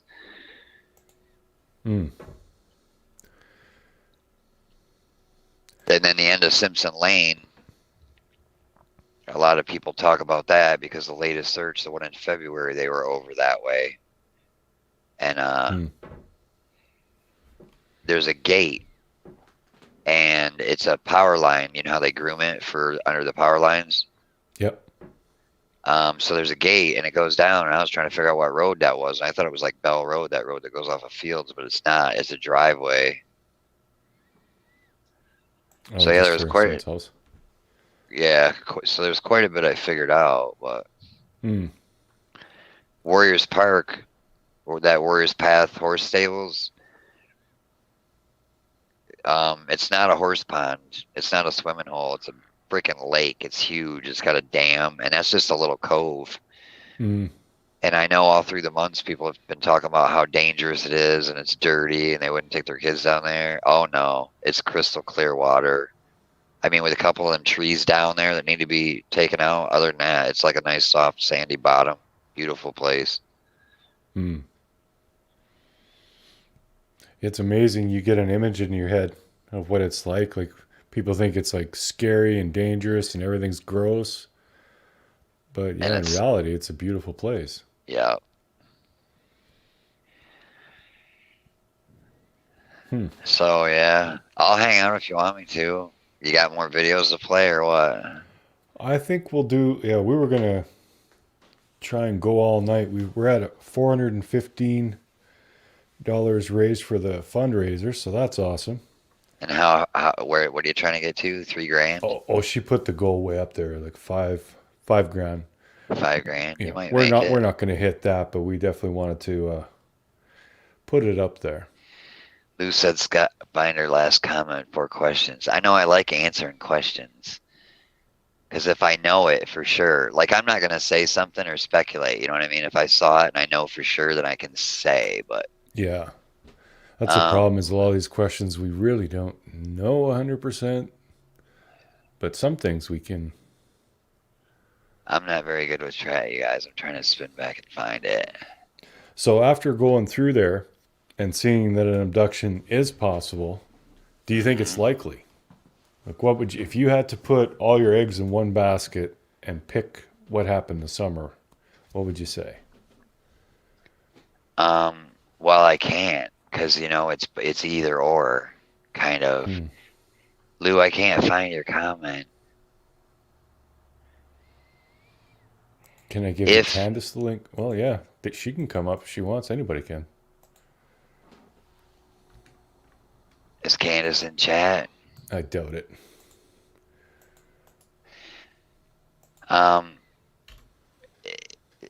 The abduction thing, it's really hard. You can't park. There's nowhere to park. Okay, that front house when you first pull into Ben Hill has cameras and they're old. Now whether they work or not, I don't know, but they're not new cameras. That's old. You can't park on Beach Creek nowhere. You can't park on the road across the street unless you want to be blatantly in that front house's front window. If you come down Ben Hill, there's only like 3 pull-offs. Otherwise, you got to park in somebody's driveway. So the car would be seen like for 100%. So the abduction, it's somebody familiar. Yeah, I would agree with that. That's what it is. If it was an abduction, it's or sold like they're talking about. It's somebody familiar that's close.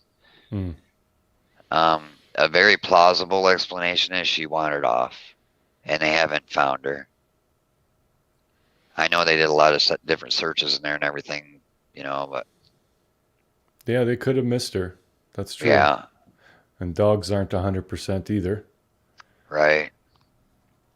So, I mean, that is a possibility. And we and tend to like just gloss over that because we want someone to pay for this, right? So we're looking for someone to be guilty. But right. it could just be that she wandered off, fell, and was just never found. Lou says, Scott, I asked who was welcoming to you and who wasn't. Everybody local was really cool that didn't live on Ben Hill Road. Everybody on Ben Hill Road you kind of don't want to mess with.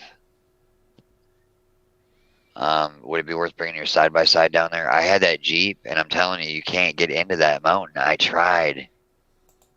And then Bay Mountain, right? That's Bay Mountain. That you have to pay. There's no way to get in. You got to pay $5, and you're on camera. Oh, yeah. So I went all around. I went around. It's Chimney Top Mountain. Chimney Top is what that mountain's called behind the wells. There's no way to get in. I went all the way, circled that thing for 5 days. I tried every way there was. I almost got over the gate. The back neighbors almost said, "Go ahead, we don't care," and then they changed their mind because it was private. It was private property. Because I thought if I had permission from them, I'm all good, right? I almost got up there, but yeah. And it's not the kind of thing you just want to say, well, I'm not going to ask for permission. I'm just going to go. You don't want to do that in an area like that. Well, and it's questionable on what part of the road's public and what ain't. I know back to that one house, it is a public easement, but after that, it's questionable. Yeah. So, Leslie said, Scott, do you think Summer would wander to Jody Sue's? It's very, very, very possible because her driveway is just kitty corner from the Wells. So if you run down the Yes. Wells driveway, the road's only like 8 feet wide. Boom, there's Jody Sue's driveway. So Yeah, it's right across. Yeah. yeah, I don't see why not. I mean, kids in town go to houses 2 or 3 houses down. You know what I mean? Yeah. Or next they- door. They very well could have. Hello, Kimmy. Hi, everybody. Can I kind of say something about the hill? Okay. You got a house. It's not a home. It was the party hill. Everybody went up to the hill, had parties, okay? If you're drinking that much alcohol, somebody goes to sleep, something happens. Everybody sleeps with everybody, okay? But if you're on taking pills, which the pills they were getting, what I was taking back then, were $25 to $50 one pill. And a girlfriend of mine died by taking my pills. So when I'm talking about opiate addiction and people making fun about my teeth being gone, it's because I asked my psychiatrist after my girlfriend died, because they found her by a bin, it's because she was murdered for pills. And when you have pills going around, I'm asking, did Dawn owe a debt to somebody? So the first thing you do is you take a kid. You hold a kid for a drug debt.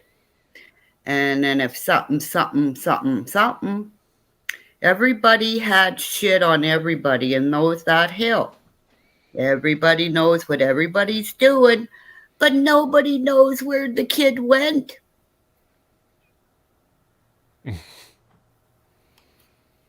I'm too blunt. People don't like me because I'm 60 years old. I was in the Esposito Hockey School. Anybody else? Only female goalie ever. Yeah. I could take down a body. All you do, you put it in the freezer, cook it in a pot, go over to the pig. No. How do you think the pig farmer got rid of 50 bodies? Yeah. Oh, yeah. It's definitely doable. Why do you think the Italian people are scared of me? Bada boom, bada bing. And when I call the police, they listen. Hamalka, Bernardo, Russell Williams. So I tell Benny Keys, if I said I was going to shoot you, don't need a gun. Boxing match, you and me. You on the Michigan side, me on the Canadian. One-on-one, big guy. I'll Ninja Turtle the shit out of you. I'd like to see that, actually. No, this is an open challenge. Bada boom, bada bing. You want to fight the guys? Fight a 60-year-old chickie poo with no defeats, because I'm going to take yours. Bye, guys. Thank you. People tried to get me not to like your lady. Don't try to make me like nobody. I'll make my own impression. There you go. Bye. Thank you very much. I am not the Unabomber, but if you try to hurt my baby, I'll kill you. There you go. It's a promise, not a threat. Bye. Snowball Nation in the northern part of Northern Ontario, Canada. Twin Sues. Bada boom, bada bing. Come on, Benny Keys. Yeah, I am fucking crazy. We're all a little crazy. Damn right. Certifiable. Grow my own weed. That's why he hates me. All right. Well, that was interesting. Sorry, I had to mute. That's fine. I was like, I can't just leave, though I wanted to. Yeah, I'm glad it's your stream with almost 1,000 people in here, not mine. Good luck. Oh God. Oh well. Although I would like to see her fight Benny. I'm not gonna lie. Yeah. Huh. All right. So, did you guys have any more questions, or do you want us to get rolling on the next video? Bada boom, bada bing. She was funny. Yeah, she's in Canada, but she's got a New York accent. Mm. Or talks like a New York, anyways. Yeah, or like kind of Italian or Brooklyn. Gangsta. Yeah. Oh my God. Yeah. Part of the mob. Get rolling, bada boom, bada bing. All right. Okay, I'm gonna get this second one fired up here, and then yeah, I think it's around an hour, so we'll stop it halfway through, and then we'll do another Q&A. Bada boom, bada bing. I'm gonna be saying that for days now. Thanks, Kimmy. All right, here we go. Oh no, that is not the one.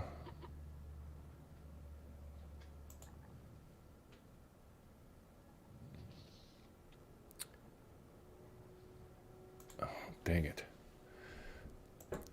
Sorry, y'all. I thought I had it, but it's the wrong video.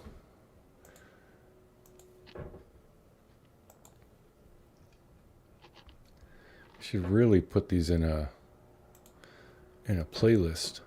Make things so much easier.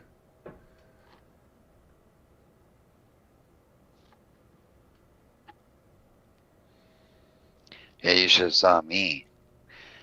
I took like, I don't know, because I was taking little short shots, right, to put something together later, like really cool that I'm working on.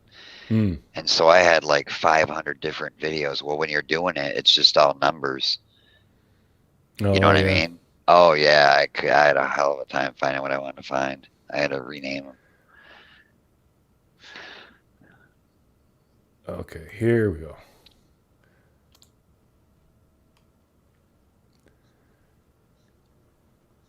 I'll just wait for the ad to play.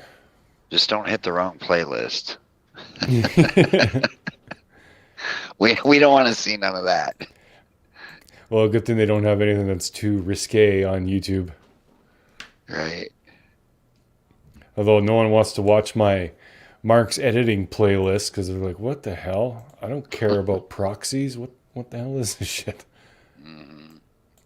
All right. I got it. So here we go. Share the screen. And let's play.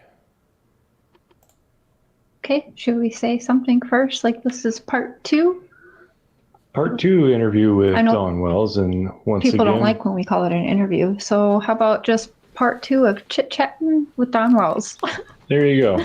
And once again, thanks, Dawn, for giving us your time. Yes, thank Well, you. thank I you. really appreciate it.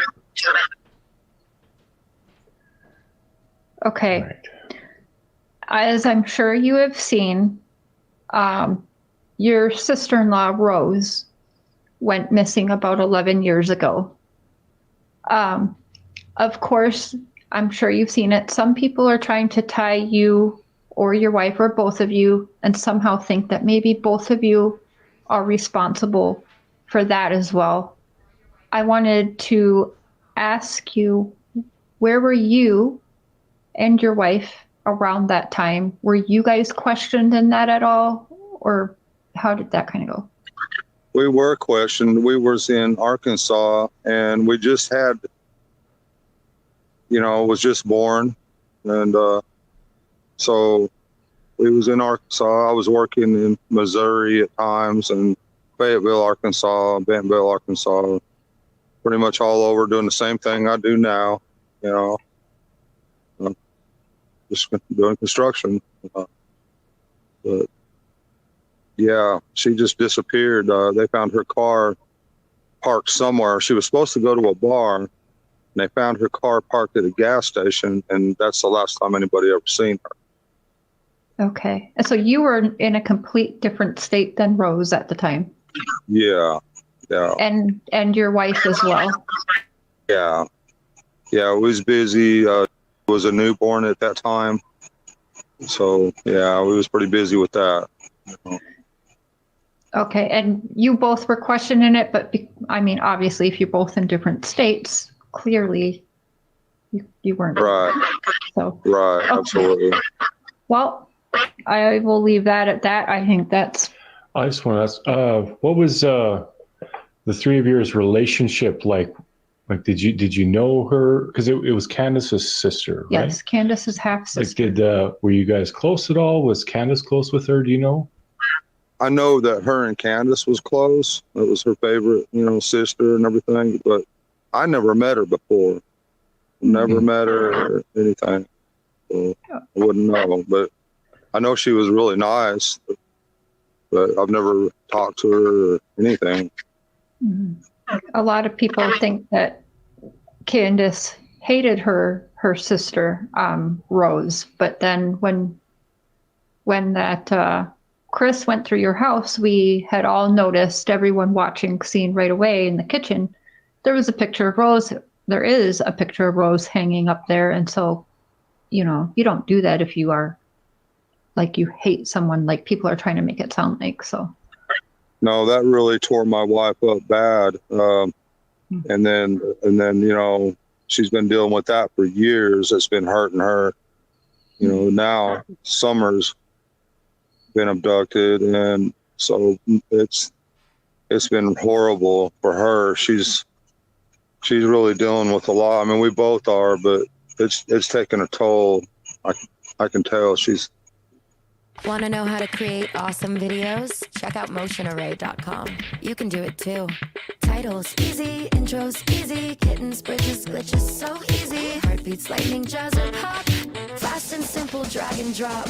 I'm in love, it feels so cheesy. Video creation, can't believe it's so easy. Music, colors, templates too. Every day there's something new.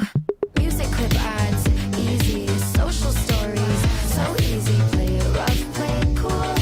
Dive into the motion pool. So go to Motion Array now to get everything you need to create stunning video.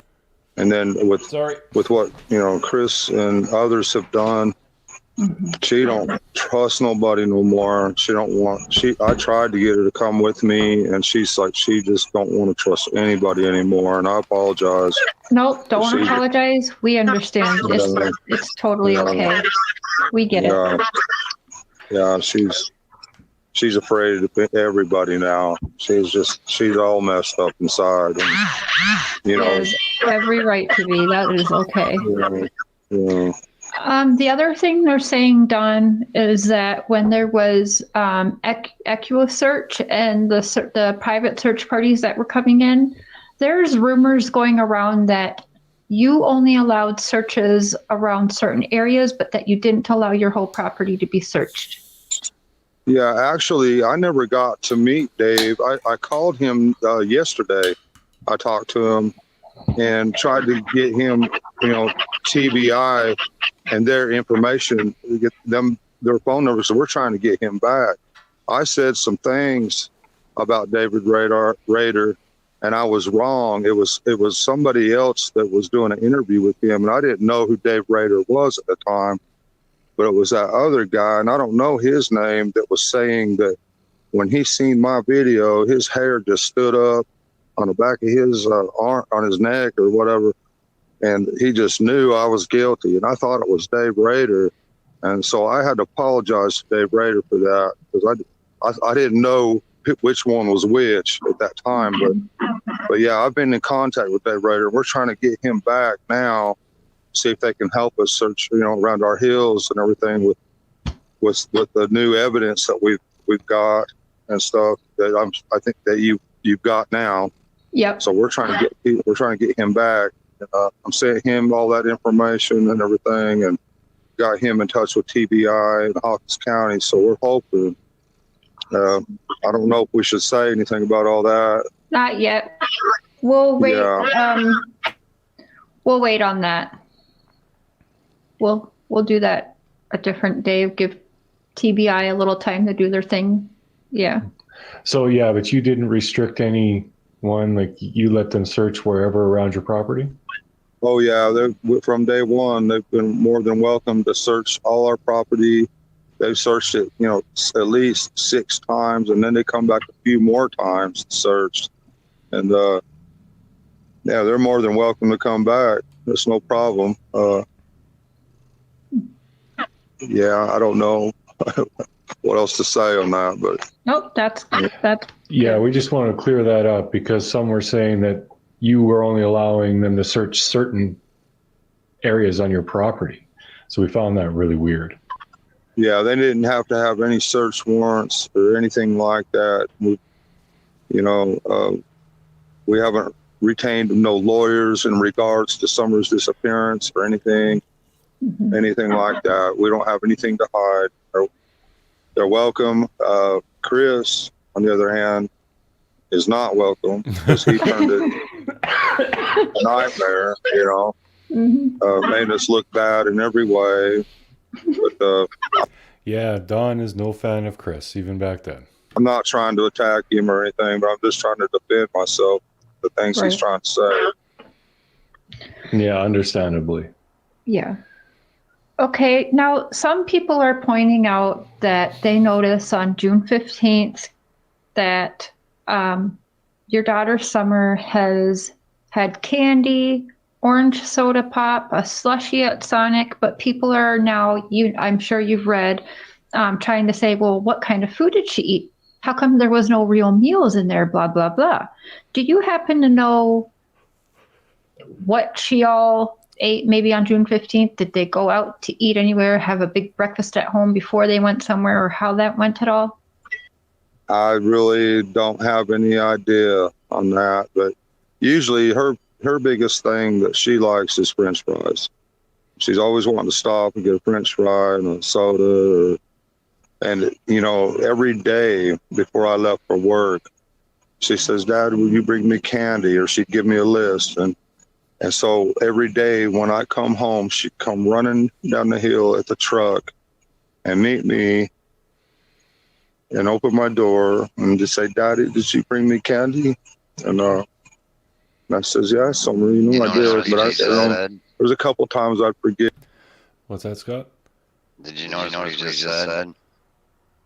About running down to the truck? Yeah, when he's coming home from work, she runs down the hill. Mm-hmm. Yeah, just wanted to point that out. Yeah, so, I mean, that right there, that's past the yard, obviously. Mm-hmm. And you can hear the truck. You can hear everything down there. Mm.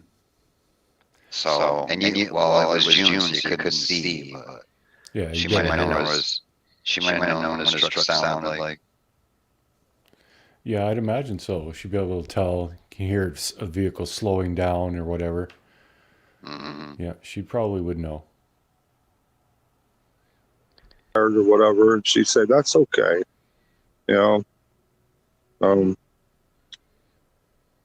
Miss her so much. I can't even imagine, man. That just made me think of Whelan always asking me, "Did we get candy? Did you get my gum? Did you get my Tic Tacs?" I'm so haven't had to buy candy at all since she's been gone. So I haven't had to buy candy.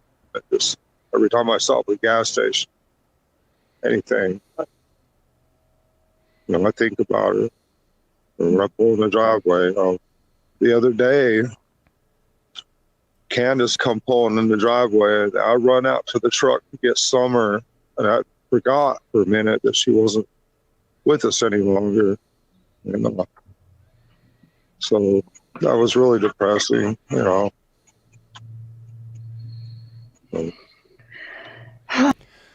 What do you guys think about that? I mean, this is the first time we're seeing Don visibly upset and sad, fighting back tears. It actually looks like he is crying. Do you think that's legit? I think he's putting on a show.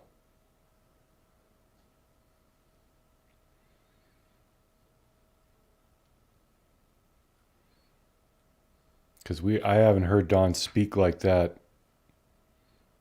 since we did this interview.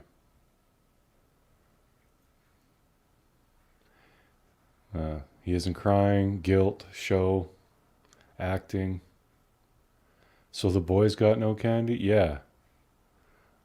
Only Summer got candy? Seemed real to you, Raven? Yeah, a couple people thought it was legit. It seemed legit to me. Like, back then, of course, we didn't know a lot of what we know now.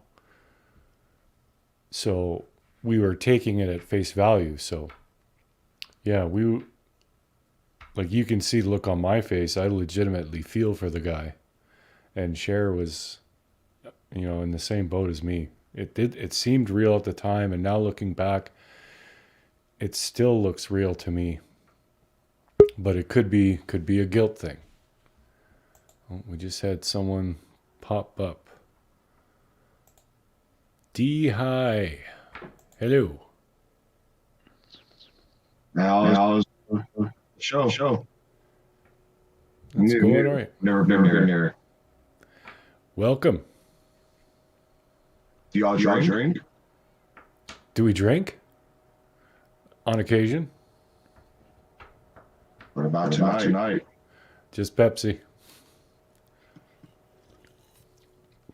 So I'm hearing myself.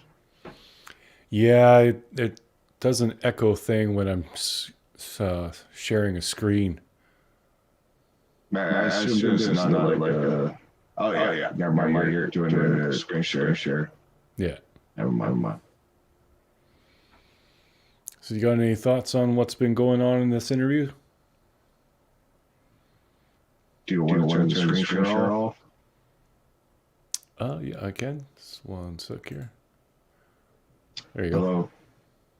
All right. No more no more echo. I don't know what's going on. I'm new here. I just found your channel. Well, we're going over interviews we did a while back with Don Wells. Are you familiar with the Summer Wells case? I have no idea who Don Wells is and whatever you just said.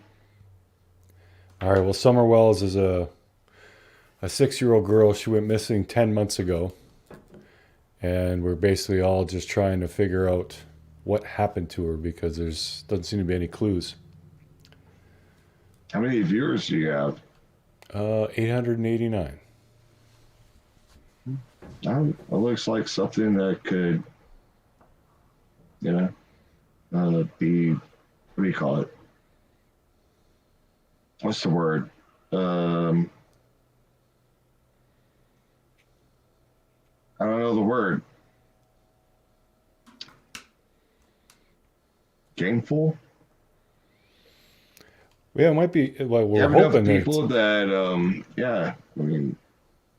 Andrew people are interested in one thing. I would think that, you might get something out of it. Well, that's the hope. That's why we're doing this. How long ago was this? It was June 15th of last year, a little over 10 months ago. Sounds like a murder case. Could very well be. Yeah. Could very well be. All right, well, we're going to get back to playing this video back, so you're probably going to echo again, man, but we got to do what we got to do. All right. Here we go. I'm so sorry. Yeah. Wow. I wish for everything I got that she'd just magically just be home safe. Mm-hmm. And there is absolutely no clues. Nobody. We don't know the TBI. Nobody. We have nothing. No, don't know which way to go. It's definitely is going to take a miracle. There's no other way than a miracle from God. I mean, that I can see. There's no other way. So I pray constantly, try to stay in scripture, and, commandments is a must. I've been trying to do that for quite a while, but I'm not perfect, of course. But I've seen my baby. If something has happened to her, I'll see her in the resurrection. Jesus pointed out, this life is nothing. This death is nothing. It's the second death that's the one we got to be leery of, is the second death, not this one. This life doesn't even matter. But yeah. I hate to have to keep asking you these questions now. Summer, some people think because we didn't really hear her a lot, some people think she didn't really speak that much. Was Summer a big talker? Was she more quiet and reserved? Did she know how to swim also and love to swim? We saw a little bit, but people were wondering, does she know how to swim? No, we never taught her how to swim yet. She does. I won't. My son, I taught him how to swim on his back, so he knows how to, slow down and take it easy, swim on his back. And when we went out to Pineview Dam, he took off across the dam. I was scared to death. But my son Donnie went out and got him, but he scared the daylights out of me out there in that deep water, But he can swim on his back. We would never take our kids anywhere that's unsafe or deep water or anything like that. There's no way. But I even talked to Candace about that a lot. Made sure you can see in the videos of shallow water, everything. So, yeah. Well, it does make a little bit more sense with, I don't know if it's true or not, but Hunter had said she had slipped and gone underwater. So it made a little bit more sense that she might panic a little bit if she couldn't actually swim and, tread water and bring herself back up. But yeah, okay. Yeah, she's real leery anyway. She won't go. She it's just like around our house. The only time, the boys went down to the creek that time, and she would only go about halfway. She wouldn't even go all the way down there with them.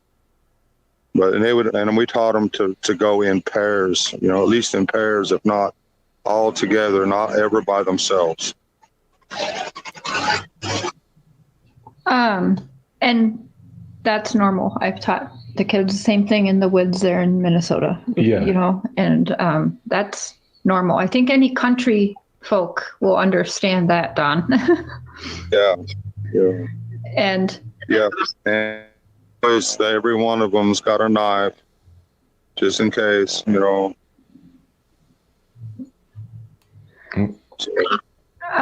So Chris asked you to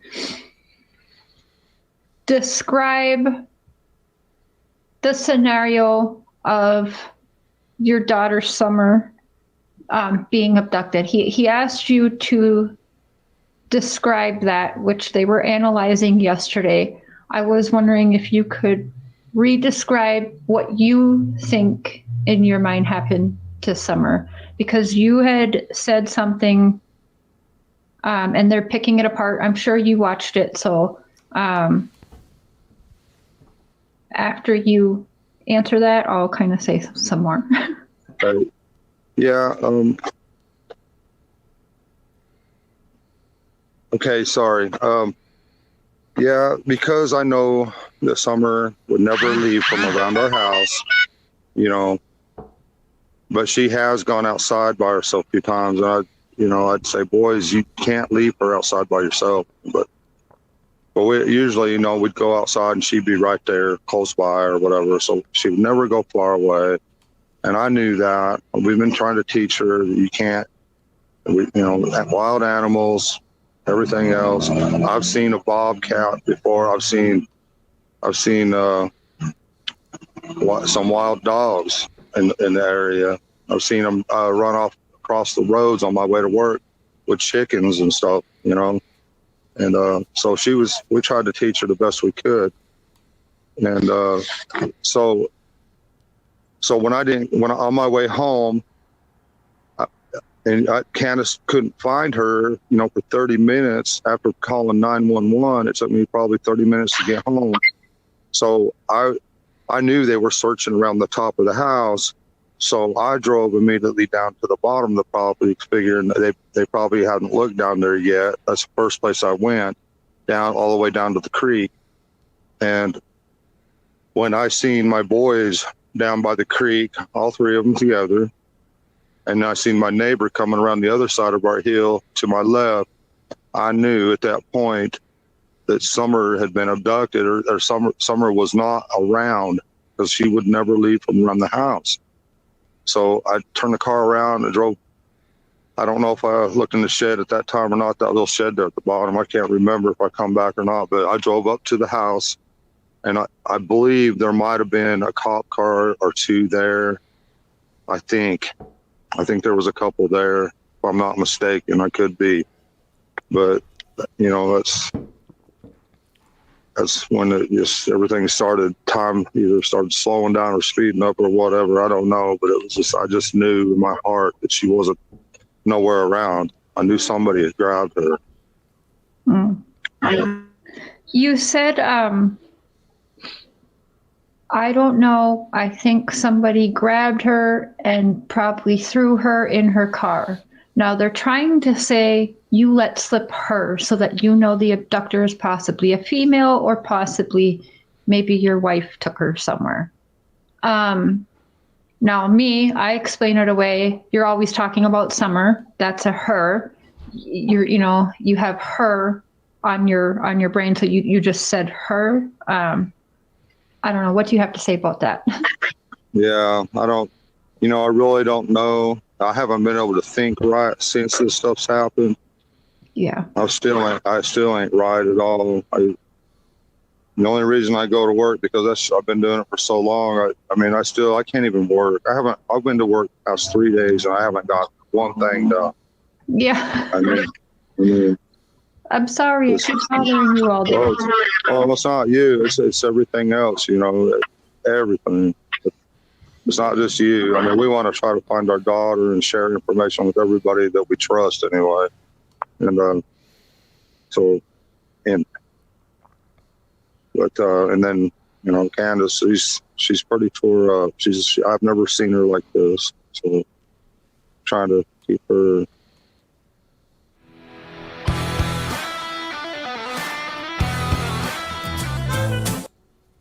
Trying to help her all I can, you know, but like I say, I can't think right. So I could have said anything. It's hard to say. I didn't really think too much of it. You know, they're just trying to milk the show, whatever. Well, they're just looking at every little thing you say and overanalyzing it and looking for things that are suspicious. But I always say everything looks suspicious when looked at with suspicion. Mm-hmm. So it's you kind of can't win in that scenario. That's the thing with the statement I made with Chris, is I was, you know, being absolutely truthful, and they can't see the truth. You know, they can't see that I'm just being the plain truth. I don't understand that. Way over analytical and everything. Mm-hmm. Mm-hmm. Yeah. The other thing too is they're tripping up on the dogs. You're saying you're at work. Candace was gone most of the morning and afternoon to the lake and hospital with Grandma. They're wondering, how did you know that that most of the dogs weren't around all day then, if nobody was home? Well, I don't know if they were there all day or not, because I wasn't there. That's impossible. But I just noticed that they weren't around at the time when I got there. Yeah. I think one or two filtered in, but for the most part they weren't there. And then the next day they were all there, because when they brought the dogs in, and everybody was taking pictures and everything. We had to take them all and put them in the back of our Suburban so the cadaver dog or whatever, the bloodhound could do its work. So we had to catch them all and keep them locked up. So I actually didn't even get to tell you this yet, but I had somebody email me this afternoon, and her best friend is a home health nurse for one of your neighbors. And she sent me an email and said, absolutely, your dogs are always found. In fact, her exact words were, they go to her house and they pee on her car, on the tires of her car all the time. And that, yeah, your dogs are known to be in packs running all down the road and at other people's houses, and they do wander off quite a bit. So, yeah, and these are stray dogs. I mean, we don't claim them as our own because they're all our strays that we just take care of. So we're definitely not going to be claiming them and be liable for them, if you will, because they're just dogs that people drop off. I don't know. And I'm not going to shoot them, so. Yeah, that wouldn't be good. You want to say hi, dude? I just know you tried to call him, so I was just trying to connect you. Right. Thank you. Okay, thank you. Is that okay? Yes, sir. Thank you. That's my pastor, Dave. I'm sorry. Nick him up to say hi. Okay. Oh, say hi for us. Yep. Maybe he'll interview with us sometime, him and Robin. Yeah. Well, him and some of our church members, Robin done an interview with Chris, I think, and now she won't want to do anything anymore either. I've been talking. Yeah. People really jumped on the hate bandwagon with her, so she's been also worried about her family. So yeah, it's too bad people are doing that. Yeah, they're just vultures. They gotta hate everything, and they're even coming after me now. Yeah. And I haven't said anything bad about anybody, but they're still coming at me too. It's just part of the game. Yeah, I'm sorry. But yeah, she's the sweetest girl ever, and Summer loved her. And every time Summer would go up to her, she didn't just shoo her away. She'd pick her up every time and love on her every time. Never got tired of holding Summer. And I know she was tired. So, What was Summer's favorite candy? You mentioned she always wanted candy. What would be the number one thing she'd want you to bring home? It really didn't matter what kind or whatever, but I would always get her a big bag of candy, and I'd say, now you distribute it to your brothers, okay? And she said, okay, Dad. And so I'd just give her a bunch of stuff, and she'd eat a little bit, but she'd distribute it to her brothers, And was she a fan of sour? Did she like sour candy? I don't think so, but I really don't know. I bought her Tic Tacs, just a bunch of different stuff. Can't remember what they're called, everything that's called, but just all kind of stuff. I miss her so much. Oh my gosh. I can't imagine. Do you know the swimsuit from June 15th? Was she wearing a swimsuit? Where did she put her swimsuit on? At home with your wife? At Hunter's house? Do you know anything about that? I think Candace would always bring an extra set of clothes. I think she would, if I remember right, because I didn't get to go a whole lot. I'm always at work, but every once in a while I'd meet them up there or whatever. But I believe she would have her swimsuit on, and then once she got out of the water, she would have a set of clothes so she could put dry clothes on her. And I believe that's how it worked, but I'm not exactly sure. Sometimes I don't have the time or the hands to put on my shoes. A little help here. With Kizik's hands-free technology, putting on my shoes is a breeze. Just slip them on and rush out the door. Now I could use my hands for more important things, like delegation. Slip into Kizik's, the perfect Like shoe to drawing. out the door. Grab yours at kizik.com.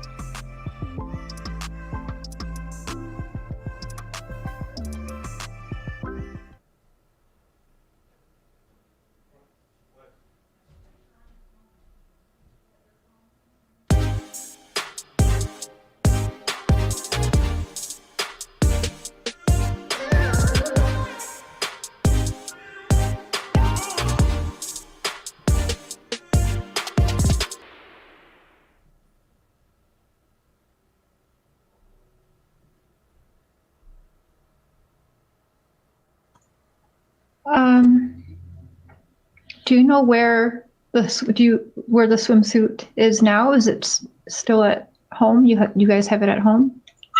I have no idea, and I wouldn't doubt it if TBI has it, because they come in and the forensics, they took a lot of clothes.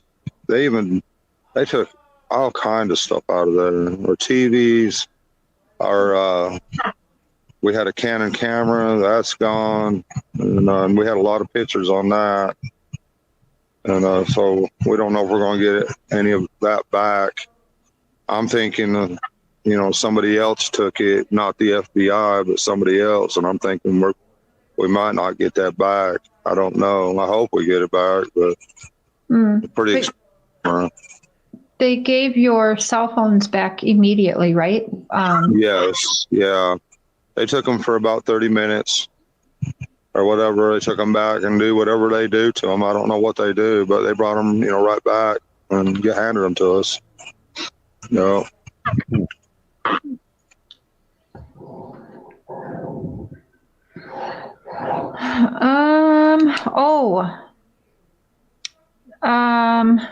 The red truck. So on part 1, when we sat down with you, I don't know if maybe we got days mixed up, but you had on June 15th, the same day Summer went missing, the morning, like before you left for work, the police were there. Is this the same red truck? Is there 2 red trucks? Are we getting days mixed up? Can we go over the red truck? And one last time, I promise this is going to be the last time I ask. And how did that tip come to? Was it you that was the eyewitness? Did a neighbor say it? Or how did the red truck come into play? And when did you, The red truck that they're looking for is an eyewitness account of a truck that was parked at the bottom of our driveway the day Summer went missing, or right around that time Summer went missing. So we don't know who this eyewitness is or what. We don't even know if it's a Toyota Tacoma. We just know it's a red truck with a ladder rack. That's all we really know about it. The other red truck that I took pictures of that morning, I was about 8 days ago or so, 9 days ago, I was headed to work, and there was a guy right there at the bottom of our road, right there at the bottom of our driveway, that wanted me to start his 4-wheel drive, or his 4-wheeler. And so I said I would, and police pulled up and was asking questions and asked if I could pull that 4-wheeler over to his truck, and he was high centered, that little truck that was high centered there. So the police started asking him for paperwork and all kind of questions and stuff. They all know who I am now, so he wasn't asking me any questions, but I asked if I could take a couple pictures, and he said, "No problem, Mr. Wells." And I said, "Well, I'm heading to work." And he says, "No problem." So I guess he helped him get that truck off of there or whatever. I don't know. But okay, so this is days. This is different days then. Yeah, it was only about 9 days ago or so when this happened. Okay. About 3 in the morning. Thank you. Okay. Yeah, this is when I was talking about in that first interview. He was talking about that truck that was hung up in the ditch. It was not the same truck that the police were looking for, but he got his days mixed up, or maybe it was that truck. Honestly, that was so confusing. We really have no idea. And D-High, yeah, I know this wasn't the life you were expecting, man. Yeah, we got that mixed up then. Yep. Oh, that's good. Okay. Now people have a picture floating around. There's a yellow. I just wanted to say hi to Scotty Skulls. Make sure y'all check out his videos to go along with all of this. Yeah, if the mods could put Scotty Skull's link in the chat, that'd be great. I love you guys. Good night again.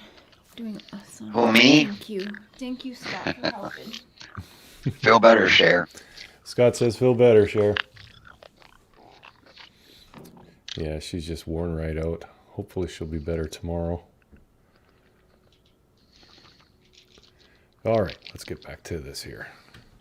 Jeep or truck in your driveway. That's your coworker, and they're kind of getting timeline mixed up because they thought maybe you worked with the one guy 7 years ago. How come he was there the day before or whatever? Could we go over that again? No problem.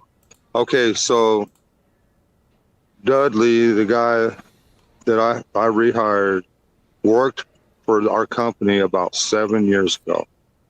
And he went through all of our crews and everybody fired him, and he ended up, well, first let me back up. They put him with me first, and I worked with him for half a day, and I went home at 11 o'clock. I come back the next day, and by 11 o'clock, I'm like, there is no way, you're going to have to go. He started, I told him, you go work on that apartment over there, and I'll do this one over here. I don't know what was up with him, or maybe it was me. I don't know. But anyways, I just knew I couldn't work with him. But after that, he went through all the crews and everything, and they all let him go. They didn't, he ended up getting fired pretty much by every crew we have. And, and that was 7 years ago. So here it is, in the present time, he gets a job again with one of our crews, and they're saying that, he's having problems, this and that. And I thought, well, I'll be the good guy and try to give him a chance and see what we can figure out and work out. And it didn't take long to figure out that I couldn't work with him. But I attribute it to him being on some kind of serious drug or something. I don't know, I don't have no proof or anything like that, but it was pretty bad and obvious that something was really wrong. And he was yelling at me one day. I've been with these guys for 13 years this time, and he was telling me where to go. So I went to lunch and come back, and I told him pretty much where to go. And so he was furious with me, very furious. And he called my bosses constantly and told them all kind of stuff to try to get me fired and everything else. And so that day I fired him. Well, the next day is when Summer come up missing. The very next day, he has an alibi for where he was, but through some of the police agencies and stuff, we found that he does have ties with Tony. How do you turn passion into a business? With the help of HoneyBook. HoneyBook helps you handle everything. And some other of their friends and stuff. And then we find out, Tony lives, and that's the guy that tried to abduct the 12-year-old boy in Kingsport. And he had tried to abduct him 2 days after Summer disappeared. And Tony has been staying on property by our house 1.5 miles away from us, and we don't know this guy. We don't know anything about him. We just now found out. I heard a pop.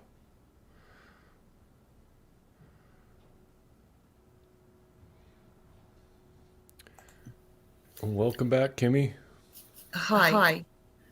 This is what, do we really know she lost that? Say that again. You're breaking up.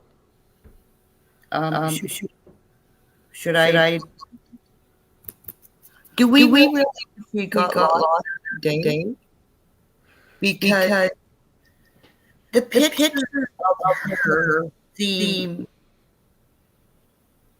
It's like there's staged pictures. It's like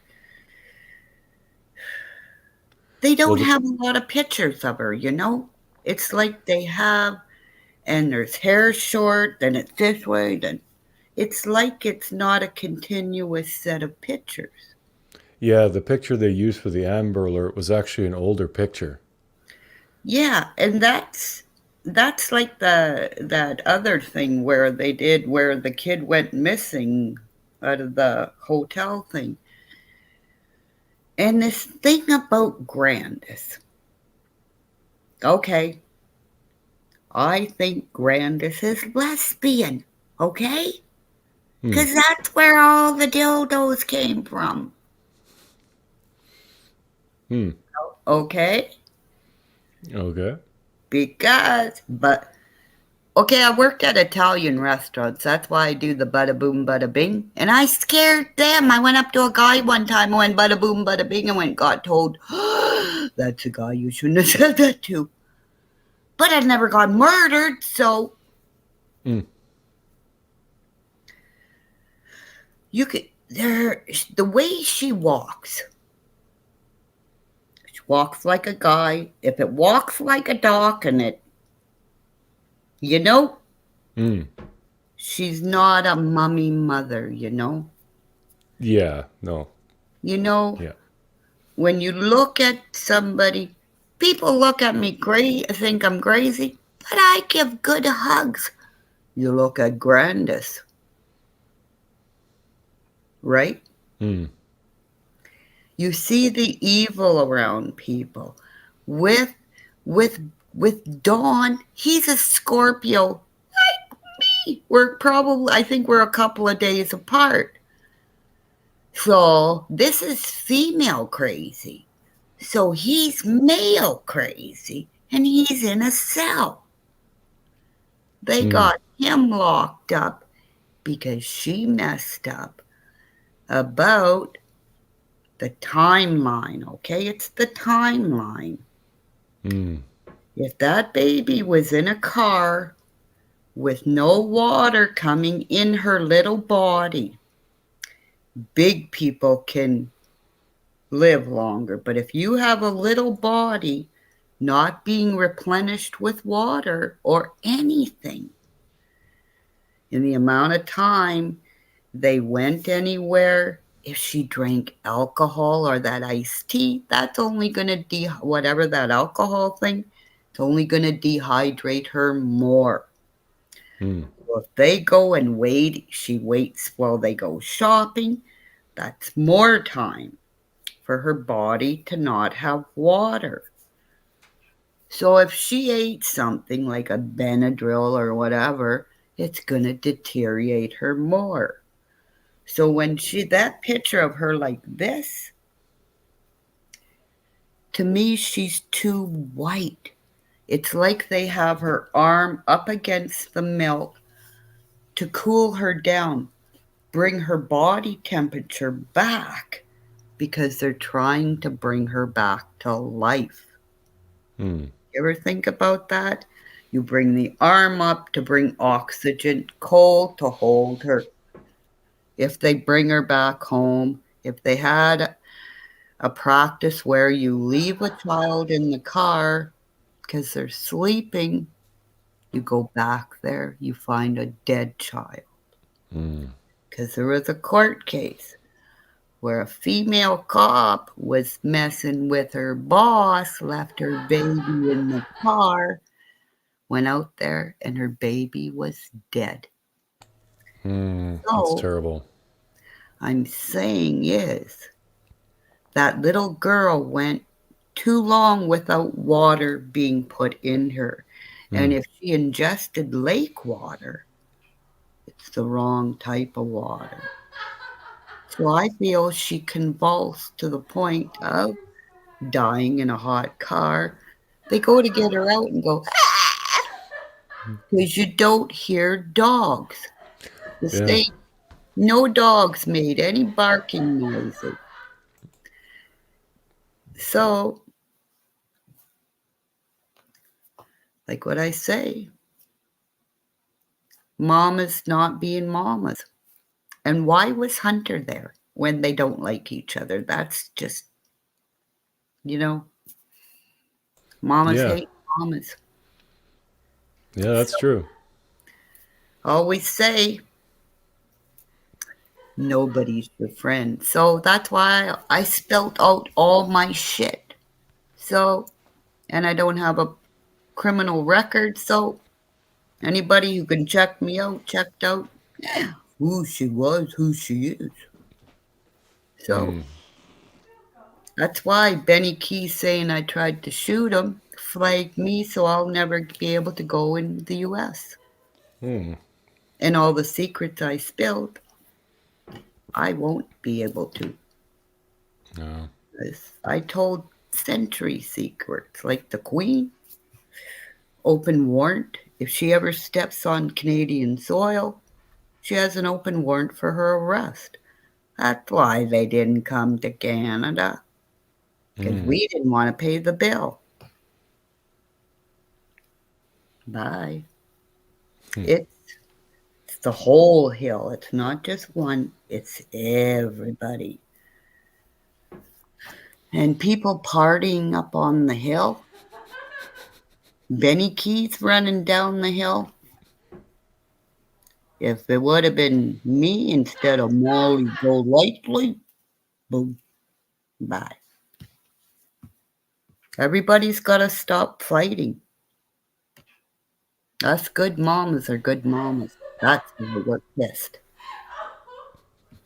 Yep, absolutely.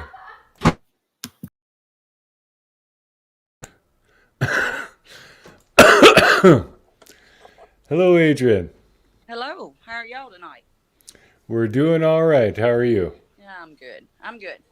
My first question is, I have a few questions for Scott, I guess. How hard would it be to get in behind those houses where you can't really take a vehicle and where the, change across the road, like say one person, individual, walk in with a dog on a chain, a search dog. How hard would that be for me to do that, just an individual?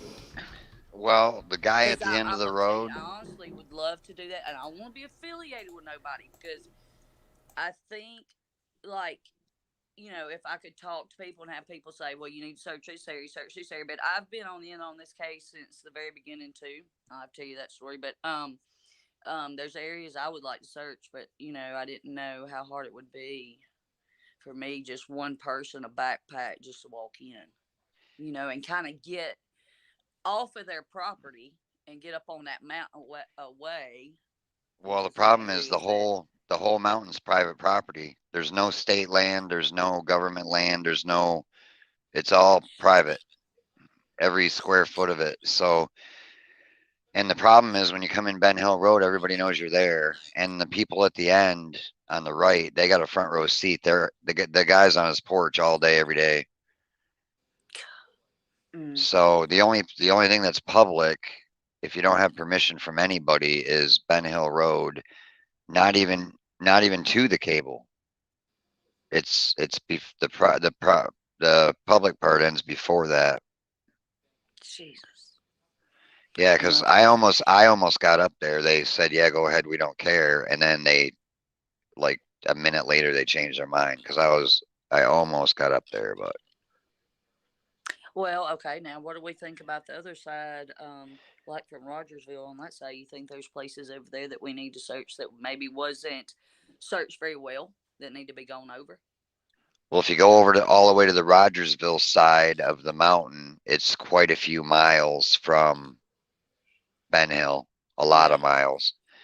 The other side, the skinny side is if you go up over the top, right, and come out the other side. But the only access that there used to be is Broom Hollow Road, except for it's gated. What about that road that is the video that Don did where that white house is? Is that worth searching on that road? I went up, Chimney Top Loop. Yeah. I spent a few hours over there, and unless you know somebody to get in their backyard, yeah, you're not getting a vehicle in there. Well, and Chimney Top Loop is about two. Okay, so the back part of Chimney Top Loop, where it's like a horseshoe, right? Yeah. The back of it is about 2 miles west or 2.5 miles west of where Ben Hill Road would go straight over the top of the mountain. And where the cable is on Ben Hill goes up another 1.25 miles from that cable. So then you've got 1 mile down the other side, and then you've got 2 miles the other way. So you're talking about 5 miles away. Chimney Top Loop is 5 miles away from the end of Ben Hill. Yeah. Yeah. And Yeah. honestly, I just don't think she's there. No. I mean, be real honest. If I can't get in on private property with a search dog, how can can somebody bury somebody there? I mean, or take somebody there. You see what I'm saying? Like, Yeah. then it wouldn't be. You know what I mean? Because if they can't get any more access with you searching that hillside, and you know what I'm saying? Like, so, like, how would they? So, But they know the area really good. They know people, right? So maybe, but if somebody allowed them access, like on yeah, that and then day, didn't you'd say think, something. Oh wow, yeah, yeah, they would have said something by that's an now, right? accomplice. Like that. You fall in Right. whole different kind of whole different kind of charges then. Yeah. With Now that. I couldn't the fire tower. There is you can't get up to it, but there is a way. There is access for the emergency vehicles to go up there. Mm. But it's not like what you think. When you think of off road or out in a rural area or a mountain, you think it's like state land or whatever, and there's all these 4-wheel drive trails and quads, and Oh, everybody's ripping around. yeah, no. That's Yeah, not I've that been. mountain. That's not that mountain at all. There's Yeah, nothing I've like been. that. Yeah. No, it's not gonna be like that. Yeah, but well, I hate that really bad. I was Me too. hoping there would be. Me You know, too. And I was so. gonna do it anyway and take my chances on getting arrested, but I was more scared of being shot than being arrested. Yeah, who cares if you go to jail? It's not worried about that. It's getting shot. Yeah, That's the that's what I problem, was worried about. Yeah, that's what you Yeah, got to worry about ultimately, up because they there. will, So, I mean, you would and stuff. And then another thing I have, okay, for both you and Mr. Sheriff, I just don't get it. I watch several creators, and I've been up on several panels and discussed things. And, we all sit here at this timeline, and we are putting holes in it left and right. We've got it down to a 2-hour increment, at least, for both of them. And us, just as people, we got all these questions that, need to be asked to Dawn and Candace. Why is law enforcement not bringing them in and re-questioning? I don't understand. Like, I'm not that far from Tennessee, and I've worked on some cases in Tennessee and stuff. So, like, the laws ain't that far off. But I, honest to God, don't know what Hawkins County's doing. Like, why are they not bringing them in to question? We all know they're watching YouTube videos, too. Like, we all know that's happening. But still, even if they're not doing that, if they're doing their investigative jobs, if us dummies... Sorry, but people that are not skilled and trained in it can sit here and find a 2-hour gap for both of them and 150 questions, good, stable questions as to where they were. Why aren't they hauling them in and question them? Because I guarantee you, if it was me, they'd put me under the jail in Tuscaloosa, Alabama. They'll put you under the jail here because they don't play about nothing. Yeah. So I don't get it. I mean, can anybody give me some insight as to why? Like, and then for Lawson to go on and say that they had lawyered up. Now, we all know that they lawyered up for the boys. And yes, that is going to spill over, but they didn't lawyer. We know Candace didn't lawyer up for this. So why is he? And I know it was probably to get a reaction because he did get Grandis on, interview. But still, I don't get it. I don't either. I'm glad somebody. I mean, I just don't. I don't understand why they're not bringing them in talking, like questioning them several times and getting them on the inconsistencies in their story, because we all know, if you've watched enough videos on YouTube with them, you can see it. Oh yeah. I know I do. Because, see, how I got in on this case, I had went up to Kentucky, me and my daughter, to pick up kayaks from Crescent. And when we come back through Tennessee, the Amber Alert come out for Summer. And I've been hooked to this case ever since. I've watched it every day. Like, I spend hours a day listening to YouTube and watching and looking at maps and searching and thinking and I can see the holes in this, and I just don't understand why law enforcement isn't doing anything. And why the FBI is not making them I don't get it. I really don't. I don't either. But I guess I wonder if Duty Ron could ask me that. Maybe I need to answer that. Maybe I need to try to get on his panel, huh? I mean, maybe somebody in law enforcement. I don't know. Could tell us all why they're not answering this. Yeah, I would love to talk with law enforcement and ask them why they haven't done. I tried to talk to him. I tried to talk to him for 5 days. Mm-hmm. They wouldn't talk to you?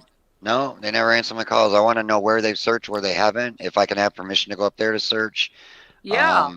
I wanted, it wasn't like false tips or nothing like that. I just want to know because I wanted to go do it. Plus I wanted to let them know I was in town. So, if somebody called the police on me, hey, there's a old junk Jeep Cherokee sitting off the road. They already know who it is. Right. Mm-hmm. Yeah. They didn't give a shit about me. And another thing, what was the whole okay. I understand that the terrain was rough, and that's why they didn't want individuals, but now from the videos you showed, there was places that was not rough that people could have got out and searched. Mm-hmm. And I don't understand why them not wanting because when somebody goes missing around here, that's the first thing they do. First thing they send out law enforcement, they'll do a quick search. You can guarantee within an hour and a half, they ain't making leadway, and they know that somebody's outside, missing out like that. And they're starting to ask people, they're moving. And I don't get it with that case. Even with that little girl that went missing before Summer or right there after, I didn't watch that case. Up there around y'all or whatever, around her or whatever, didn't they get people to come in and help with her? So why didn't they Summer? What was the difference? Well, what they're saying now, I don't know how it was then, but what they're saying now is that if you're certified, if you're with a search team, when you got credentials, then you can go do it. And if you get permission from the property owners, you can search. If you're not, like you or me, you're not going to get permission from the property owners because of what YouTube people have done in the last 10 months. So other people have screwed it up for people like me and you that want to go and try to do whatever we can, right? Yeah. So this platform is kind of a double-edged sword, right? Right. Well, my whole thing is, I've said from the beginning, law enforcement dropped the ball. They did. They don't think they dropped the ball. They need to look at their job skills again. They've dropped the ball from the beginning on this one, and I swear, I just think they did. And so, just for us as, I'm not a creator, but, just as people on YouTube to figure out and see all the holes and them not bring them back in for questioning. Because how many cases have you heard of before that they bring, maybe not a suspect or whatever. Yeah, they do. But they bring people back in and question them several different times. And what they're looking for is inconsistencies. And I don't understand why they're not doing it with this one. But isn't the election coming up soon there? Or has it already passed? I can't remember. I do remember hearing something about it. That Lawson's there's going to be an election, and it may be in May. But you would think that he would be jumping up and down to get this solved and get it worked out. But I don't see it. But yeah, like Sandy Hurley just says, there needs to be search warrants to every property around there and search with dogs again. See, if they have search warrants, the search is totally different. That's right. Than the searches they've done thus far, right? The problem is they got to have some kind of probable cause in order to get a search warrant. Mm-hmm. So that's Yeah. I don't know. I don't know how they don't by now, but apparently not. I guess. You know. Yeah, I don't understand that either. To me as a property owner, okay, I own property. If the cops come to me and said, Miss Watkins, there's a child missing in the area, and we need to search your land. Okay, there it is. I'm not going to stand in their way. To me, if I stand in their way, then there's an issue. Why are you going to stop them from searching for a 5-6-year-old child? Why would you tell them no? Yeah. There's no reason. Absolutely none. Well, from what I understand too, the LE didn't they tell that they didn't search the properties, and they said if you're a property owner, search it yourself, and if cameras, and search your outlet. search it yourself, and if you can't, then we'll help you. Yeah. So, and you think anybody went and did a No. thorough search? No. No, Right. see, that's what. Yeah, there is so many that has not been searched. Like. Yeah. Like seriously. It almost makes it. I almost wonder if we could get like a letter and issue it to those people on Ben Hill, a private letter, and issue it to them explaining I'm just an ordinary person with a search dog, and I would like to come and search that area, just me alone. And I wonder if I would get anybody that, now that it's calmed down a little bit, maybe You might get one or two, but I know the people that I talk to are really on edge. They're like, it took me a while to get a couple of them to be able to talk to me, but they still kind of new. Yeah. Right. So I think they've just been through so much on that road, and there's been so many cars in and out, and it's like a circus back there, right? So. Right. They don't want. If it would have been like 8 months ago, I think we would have had a lot better chance. Yeah. Yeah.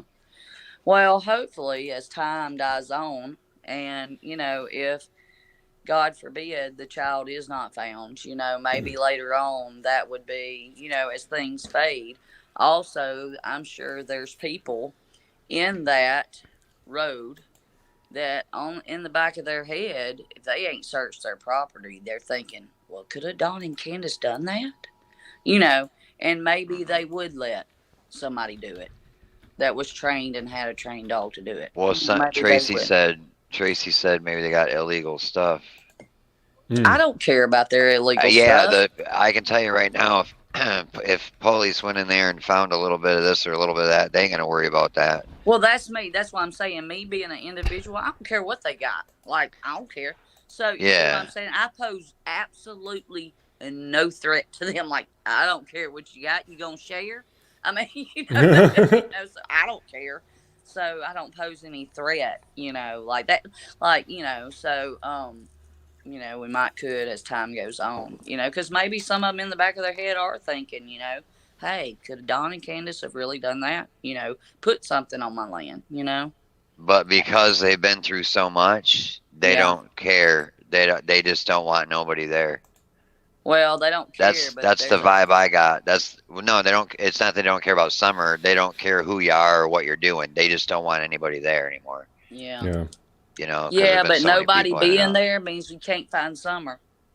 So get over that, or move, because ultimately we want to find Summer. So that's not gonna, you know what I'm saying?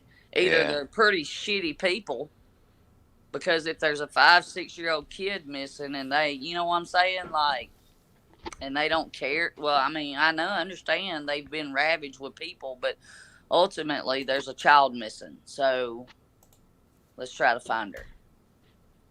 So that's the way I look at it. But, I'm not like everybody else. So, I have a different, view on it and all. But I just don't. I really do. I don't understand. Oh, I'm sorry, y'all. I don't understand law enforcement at all on this one. And I wish they'd make a move. Like, do something. I wish they'd make a move. Do something. Yeah. I was praying this week was grand jury, but even this last week, it's going to be a while before you hear anything. Yeah.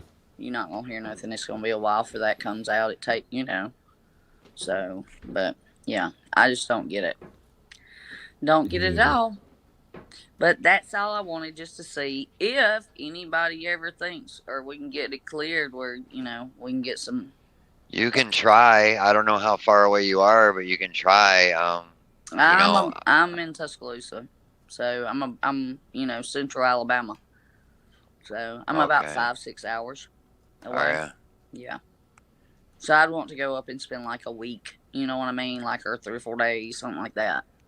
To get some. So. But who knows? So if anybody knows, or anybody ever gets clearance, we got a dog. Is your dog's like a certified something or another? Yeah, some kind search of and rescue. Yeah, search and rescue. Yeah. Yeah. I don't know. I would try to get a hold of Ellie and just blow their phone up and leave messages with Detective Pruitt and see if they'll answer you back. Yeah. As far as like just somebody letting you in. Yeah. You're only going to get on, I mean, I don't know how trespassing works down there, but up here, it's not good. You're going to jail. It's a 90-day misdemeanor up here, right? So, yeah, I don't want to do that. I ain't going to jail. Yeah, so the only part you're going to be able to get on is the person that you talk to's property. You're not going to be able to like get up on the mountain because there's like 14 different pieces up there, and some of them are vacant. Yeah. Some of them have cabins. There's 2 or 3 houses up there. Yeah, and ultimately, we know that that's not where she's at. Because if we have that much trouble getting there, they did too. Mm-hmm. Well, if that cable's been across, I mean, the people on the very end, right next to where the cable is, said that that's been there for 5 or 6 years. Yeah. So ultimately, if we could get in, they know everything. They sit on that porch. They know everything that goes on that road. If anybody comes back there, yeah. Yeah. So. Okay, you have a tracking dog. Yes, ma'am. Our next door neighbor trains a bloodhound. And from what I understood, a bloodhound has its ears to track. But are there bears on that mountain? I'm sure there is. Yeah, there's bears on that mountain. See, I always wondered, what if she came across a mama bear, scooped her up, and gone? If a bear picked her up, she's not going to leave any footprints. She's not going to leave any blood. The scent is up in the air because the guy next door that I talked to said once the scent's up here, the dog cannot gather the scent under his nose. But everybody doesn't search with a bloodhound. Every dog don't put their nose to the ground to search. Some dogs search up. But what I'm Scent saying, has to be up. But I'm saying if the bear took her, she's gone. Because I just don't really. I think that's just. We all grabbing at straws with that. I think that's what I think too. Didn't happen. Like, come on, y'all. We all not dumb here. That happened, ended, started, and everything right there on that hill with 3 people. Yeah, they know. The answers is in those 3 people. Yeah. Those 3 people need to be brought in and interrogated again and again and again until there's enough inconsistencies until they can hold them on something. This is ridiculous. Yeah. There's 3 different stories. Exactly. This started, ended, and began on that hill. Yeah. It's like I keep saying, it's an onion. You peel off one, you keep it. There's no truth. The truth never has layers. The truth never changes. Who, what, where, when, why. 5 W's. So, and now we got to go how it happened. So we have 3 people. Why aren't 3 people behind bars? And you don't get out. You don't get to go pee-pee. I tell you. And if they did lie detector tests and had to wait because they're on drugs, they were on drugs when they lost that kid. So nobody remembers the truth, whatever the truth is. because it's spin. Let me tell you something about polygraph tests. It's a You good can, clue. wait a minute. You You can pass a polygraph test if you're not asked the correct questions you need to be asked. Israel They could, Keys passed polygraphs. So did, what was his name? The one who jumped out of windows and raped how many women in the blue yes. or in the But white? if they didn't ask them the right if they asked them questions and they passed on that, yes, but we don't know the questions that they ask, and they may not have asked the correct questions that they needed to. But they never said they passed. They are No, they did. saying they Yes, they did. passed. Nah, I don't believe that shit. Well, they did. It was on what is that? Where that Brian Enton dude? I'm not sure, but it was on his thing. So yeah, I didn't believe it either, but yeah. We don't know what questions they asked them. So yeah, they probably. I mean, so The Iceman. You're only asked 3 questions on a polygraph. There are so many serial killers that pass polygraph tests. You could sit in there, you could put a tack in your shoe, and that'll give you a little bit of pain. Sorry, I met a lot of cons. I'm gonna go because I'm gonna get myself in trouble. Bye.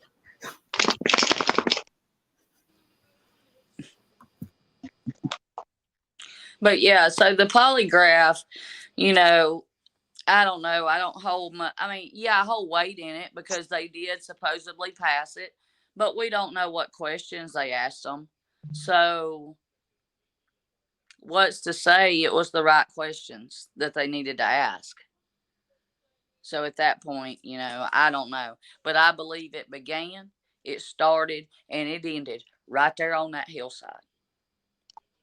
And I just don't understand why law enforcement's not questioning them more. Now, you said you had search dogs. What kind of dogs I do you have have? one. Oh, you have one? And what breed is he or her? Her, Rottweiler. Oh, wow. Okay. I have one. I volunteered. We have a search group up north of us.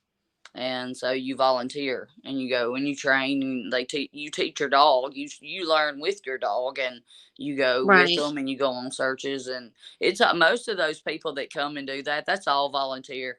Every bit of that. Those people's out there searching. That's volunteer. Oh, wow. So yeah, and you don't get paid like when I would go search like for my training, and we trained every weekend. It would be a 2-hour drive one way, and then 2-hour drive back. And so then how did they train them? I mean, what did they do to train them? They give well, them main something to thing, smell you gotta and- have a dog that's severely toy driven. Like you gotta have a dog, and sometimes they do it with dogs that are food driven, but that can create a problem because your dog can get fat. So but usually you have to have a dog that is really toy driven, and what you do is first is hide and seek. Oh, okay. And you hide the toy and they have to go seek it. And so it's hide and seek. And the toy then goes from the toy being alone to the toy, a person holding the toy. And then from you taking the toy away and they have to find the person. And then, you take a scent of the toy then becomes an article of clothing. And then you see what I'm saying? So you have to take the dog and move them to other things, and then ultimately what you want to get them to is to smell this, find this person, and then you get your toy. You see what I'm saying? So ultimately you start out with a toy, but then you move it, you train them to be, and like this takes time. Like it's not easy. Yeah, I know. I have 2 service dogs that I basically trained with a trainer. Yeah. And one of them assists if I fall, and then the other one does my blood sugars. So how we ended up training with the blood sugars is anytime my blood sugar was off, they would get a treat, and if it was normal, they wouldn't get anything. Yeah. Basically. Yeah. Yeah. But yeah, it's ultimately, it starts out with a toy, and all they do is like, you just hide the toy, you hide the toy, and they have to go find the toy, and then, they have to bring it back to you. And Oh, that's, wow. that's a big thing. You're out in the Oh, woods, and yeah. they, you had that toy 2 acres away, and they have to go, and that's a long time. And there's a lot of stuff in that 2 acres that, They gets could their mind off distract of it. them. Yeah. Huh? Yeah, like squirrels or, Yeah, so yeah. it does, but then they roll it over to going from the toy to the the person, and then they get the reward is the toy. So that's how it's ultimately done. And all, but Okay, that makes sense. the dog has to be severely toy driven, like have a really high toy drive, and that's why they use Malinois. Because your Malinois have a very big high drive for working, and so they'll Right. hook on anything. They'll hook on a toy. They'll hook on anything because their drive is so high. But my Right. Rottweiler, she was just, I could just tell she was just very high toy driven. And like even now, we don't search actively a lot no more. And she just like every day I have to go outside and throw ball with her. Like that dog sits with a ball and stares at me all day. All day. Oh, That's wow. all she does. Huh? And that's pretty cool. Yeah, and that's what it's because she's wanting to work. She's wanting to work. Right. And we don't have a search job right now, so but she's wanting to work. So Well, it's kind of important though that you work with them even when you're not searching, so that they don't lose you that. have to. Yeah, you have to keep them up on their on their training. So, but Okay. anyhow. Okay, well, I'm gonna drop down. I just have those quick questions for Scott, just hoping I could get in up there and be of a little service or something. This case is driving me insane. Me too. Oh, You're me not the Yes. only one. Do what you can do. See if you can get a hold of them. That's I'll get where a I'd hold of start. them and pull some strings and see what I can do. Maybe I can. I'd rather just go in real quietly. I don't really want nobody. You know what I mean? But all you Yeah. can do is stay on you can only stay on that 8 foot of road back to where that is. That's all you can do, man. Yeah, You step but off. I mean, I would like to. I guess what I'm saying is, I would like to get in touch with the property owners and go in real quietly between me and the property owners, and just, you know what I mean? Yeah. Mm-hmm. And just, not be bombarded with folks and other people. You know what I mean? Just do a very quiet search. It's amazing the things you find when you do it like that. Yeah. It's absolutely amazing. Y'all have a good night. I'll continue to watch the live, but I'll drop All down right. so somebody else can come up. Thanks, Adrian. Thanks, guys. Nice to meet y'all. Good to meet you. Bye. I had a question for Scott. I wanted to know, like, if there was like any trails going behind the house going to the other side of the hill, just like walking trails. Is there any way of like Googling that or looking to see if there's any trails back there? There's one. There's one. Maps app. It's the Apple one. Apple Maps. Okay. And for some reason, the pictures that were taken when that was done show everything a lot clearer than Google Maps or Earth. Okay. But there is a trail that goes from the mailbox and it stays on the lower part, the flat part of the land, because their hills like shoots up pretty quick, right? Yeah, so they have flat land around it. So the one trail goes around the back of the house. What I'm wondering is if there's something like where a neighbor can't see, like say like he was to carry summer somewhere. You know what I mean? From the house. Well, the neighbors Or can't to see anywhere us. from the house in June except for up the driveway. That's it. Okay. Yeah, so the foliage is that thick then. Yeah, you ain't seeing nobody. If you go off the back, the front, the side, yeah, you wouldn't see any. Neighbors wouldn't. And like across in the front, there's no neighbors. On the side, there's no neighbors except for way up at Beach Creek and Ben Hill. That first neighbor. Okay. There's no other driveway all the way back to Jody Sue's. So like, your neighbors are way far apart. Okay. Yeah, because I keep thinking, because even in the drive, it seemed like they were closer. You know what I mean? Like it seemed like you would just pass Ben Hill, and then on the left there was Jody Sue's house, and then you know what I mean. You kept going, then there was a blue house, and there was you know what I'm saying. It seemed like they were closer together. I guess I'm picturing them closer together than what they are. Well, I walked it too. I got brave enough to walk the whole thing. Oh, And did you do that one live? No, I took video of it and I have it. I haven't showed it, but I have it real slow walking, really intense search of the whole road. I would love to see that, because see, in my mind, it seems like they're like they could look out their window, like as it is. You said that everybody can hear everything that's going on. You know what I mean? Yeah. But right I'm now, just wondering. Right now, the only people that can see the road are at this time of year is the front corner neighbor. They're going to see the road all year round. The Wells, you can only see the road in the winter. When the trees come, you can't see that house, and the house can't see Ben Hill Road.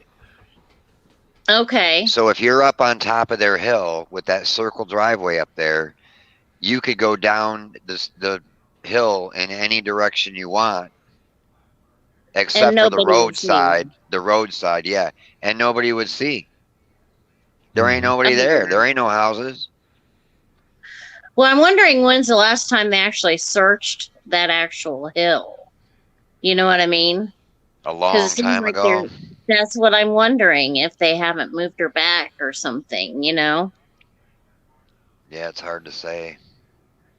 I mean, my thought process was, well, maybe they moved her back. You know, and that's why they're all of a sudden, they don't have any searches. And I think that they would put her someplace they could look to see if she's been messed with or not. You know what I mean? Yeah. It's possible. It's just it's sad. I don't want to think that way, but it's been 10 months, so I can't help but go there, you know. Well, you know, you gotta think realistically. You know, if you're out walking along the road or in the ditches or in the woods like I was, you're not looking for a 6-year-old little girl, right? Right. You know what I mean? You got to be prepared, right? So, I don't know. I mean, I know it's really remote. I know that there's prairies and fields, but then there's really thick woods too. So, you know, I wanted to search all over back there when I went down there, and then I get down there, and I mean, you're kind of stuck. You're scared to walk off the road. Well, yeah, you don't want to get shot. I mean, no, they don't play around down there. That's what people don't understand. They've made it very clear. Yeah, people don't, and it's Beach Creek, and I don't know if you know the history of Beach Creek, but the police don't come to Beach Creek very often. Beach Creek polices its own territory. It's an unorganized village, is what it is. Right, and I could Yeah. The next thing you know, you'd be gone. So they know it's 45 minutes to an hour or longer. I mean, with a missing child, it was 45 minutes. Imagine it was something else stupid. They might not come for a week. And they know that, you know, so they know, and so they have to police their own area, and that's the scary part for people going down there to try to, because I went down there with good intentions and I didn't get very far. Yeah, I saw where you got stuck, where you couldn't go past that one chain to go back farther to, you know, to try to cross over the mountain. Well, I could have just walked over it and hiked up, right? But the problem is it's private property, so anybody up there, you know, they're going to shoot first and ask questions later. Exactly. You know, or the police get called, and Hawkins County is so fed up with people going back there, they're going to make an example out of you. Exactly. Right? So you don't have much of a choice unless you're willing to risk a whole lot.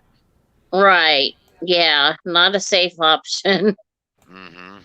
Yeah. Okay, well, that was the only question I really had. Oh, wait, another thing was I noticed that on that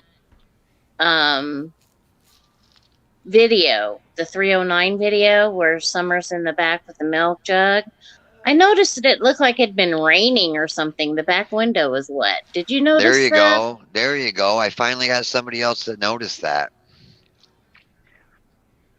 Yeah, it seemed like it'd been raining that day, but it didn't rain that day. No, it was 79 to 81 degrees according to two different. That's what I'm saying. So it didn't make any sense to me. Yeah.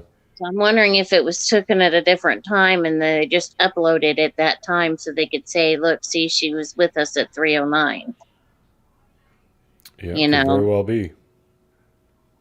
it makes you wonder, you know, the timeline's so messed up as it is. We don't know the true every time you come up with a great timeline, then something else is thrown at you by a different Yahoo, you know? And next thing you know, we're just going in circles again. Yep. So, but that was all I had a question on, and hopefully Cher gets better. Yeah, hopefully she does. Oh, we lost Scott. Uh-oh. Well, I'll talk to you guys later. All right, loves Jesus. All right. Thanks. Bye. Talk to you later. All right, y'all, let's get back at this interview here.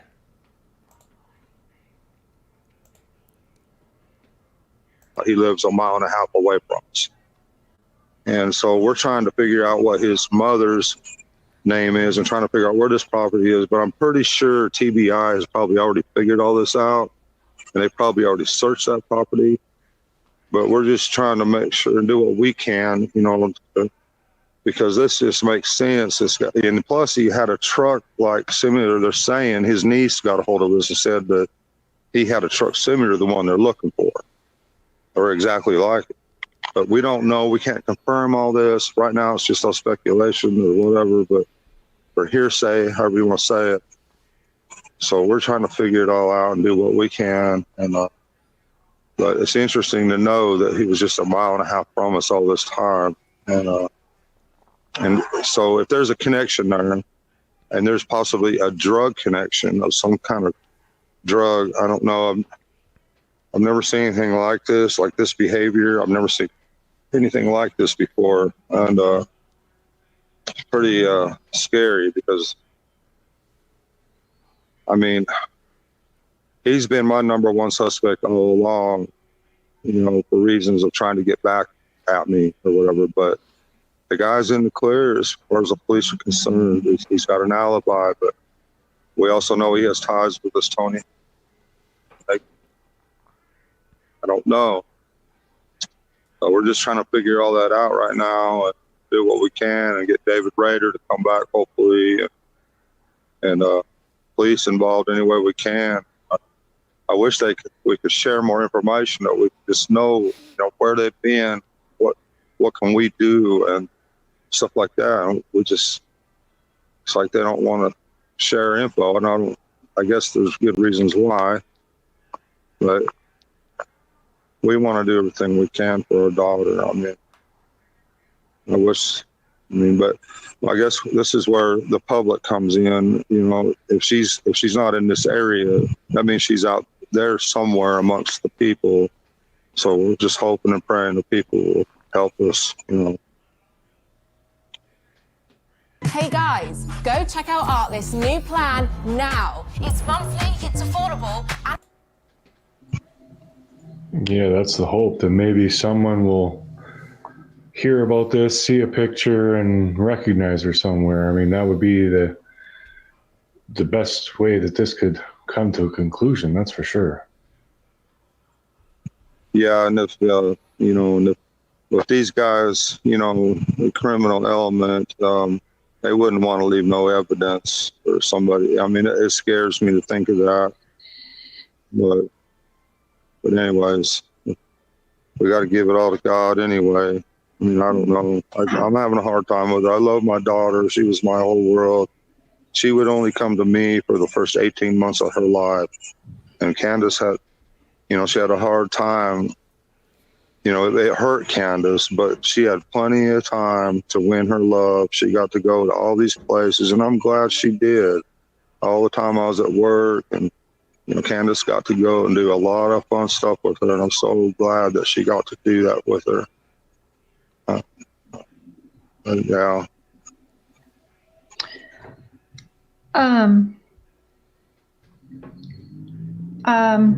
Okay. On June 15th, everyone knows you called your wife. Could you kind of give us a little details about that? Do you kind of remember, was it morning, afternoon, later afternoon when you called her? Do you remember how that conversation went at all? Because Hunter's saying you called about, 2 people touching children or whatever. So could you kind of tell us if you remember what time the call was and how that conversation went? Well, the only thing I know is, I call her from time to time just to see what she's doing. And she said that she's taking care of some prescriptions or whatever. It seemed to me that it was later than that, but because I made up my mind, well, they're busy doing this and whatever, I may as well just stay late at work. So I was working late, had to sit and talk with Jamie for a good long time. And then my boss come around making fun of me for using my car to put drywall tools in. And so he knows where I was at. But about 30 minutes, I'd say after my boss left, I got that call from Candace, and she's frantic and everything. I says, well, just in case, call 911. And so I finished packing my tools in the car, threw them in there actually as fast as I could, and got in the car and headed down the road, and I called 911 myself. And then once I got done with that, I talked to her on Messenger all the way home, and I was flying. I think I made it, like I say, I've said it before, but about 30 minutes. And that's when I drove straight to the bottom of the property because I knew they were searching all around by the house. And I hadn't heard, they found her or anything. So that's why I went straight to the bottom of the property to look around that area. So you would guess maybe an hour and a half before Candace called you and said Summer was missing that you called her? Okay, I'm not understanding what you're saying. Can you? Oh, sorry. Yeah, just the time that you called her that day. About what time was that? Like how far in between calls, between you and her having that call when she's picking up prescriptions to she's calling you saying Summer's missing? Do you know how long? Yeah, I honestly can't say, but I remember, only thing that I can remember, it was thinking, well, I might as well just work late because they're busy doing other things and there's no point in me going home because I don't want to go home and sit there by myself. So I figured I'd just work late that day. And that's, yeah. That was always a big thing to me. Why was he going to be going home and sitting by himself? Like, where were the boys? If he called her and she told him that the boys were at home, why did he think he was going to be alone when he went home? Golly. Yeah. Okay. Snake just talk about snakes. Oh. Oh. He just went under my feet. Oh, gee. It's just a gardener. It's just a gardener snake, though. I still would have screamed like a little girl. Don, is there how many days are we into Summer missing? 55, 56 days. I don't really keep track of time, but yeah, I'd say almost 2 months. Yeah. How is it for you and Candace at home with dodging all of this hate now? I know you guys got a lot of hate before being in the public eye. is there anything that you guys do? Are you able to maybe go for a walk together and like kind of clear your minds at all? Is there anything that you guys have been able to do to just kind of maybe escape the craziness for a little bit or anything like that? No, there's been absolutely nothing for us. For the first week or more, and still goes on, we've been on Facebook day and night, you know, trying to get help from people to help find our daughter. And we don't watch TV. We don't, there's nothing. I don't want nothing anymore. I mean, people say we should go out to dinner or we should do that. I don't want to enjoy anything without my daughter anymore. I come to this church here. I can see my daughter run up this hill to the top and wave at me and run down and play and all over this place. She'd be all over this church visiting people and just having a blast, you know. That's why I wanted to come here. And is her memorial there where you are? no, that's in that little memorial thing's at the Solomon's Temple Baptist Church out there by where we live, but there's no cell service out there. But this was her church. This is where she was at home at, right here. She loved it. She loved it, you know. She always loved women that were, you know, the women of, I can't think of the word, that they're professional women, you could say. She looked up to professional women and could see herself like these women, you know, in the future. And that's why she hung on to all these, she just loved to, I guess, see herself like that. So she would visit with everybody. They tried for the longest to, you know, you got to sit down somewhere. You got to get down, sit down. But she refused, and they pretty much give up on her. You know, most all the kids would sit there and behave, but not Summer. She would be all over the place. So, and that's okay. You know. It is, yeah. She marched to the beat of a different drum. She is. Oh, yeah. A free spirit. I know it well. Stupid ads.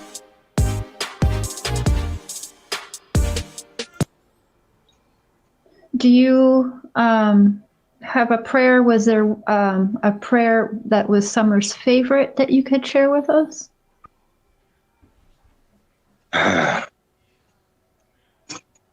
No, we kept it pretty basic with her, you know, love God. We love you, Jesus.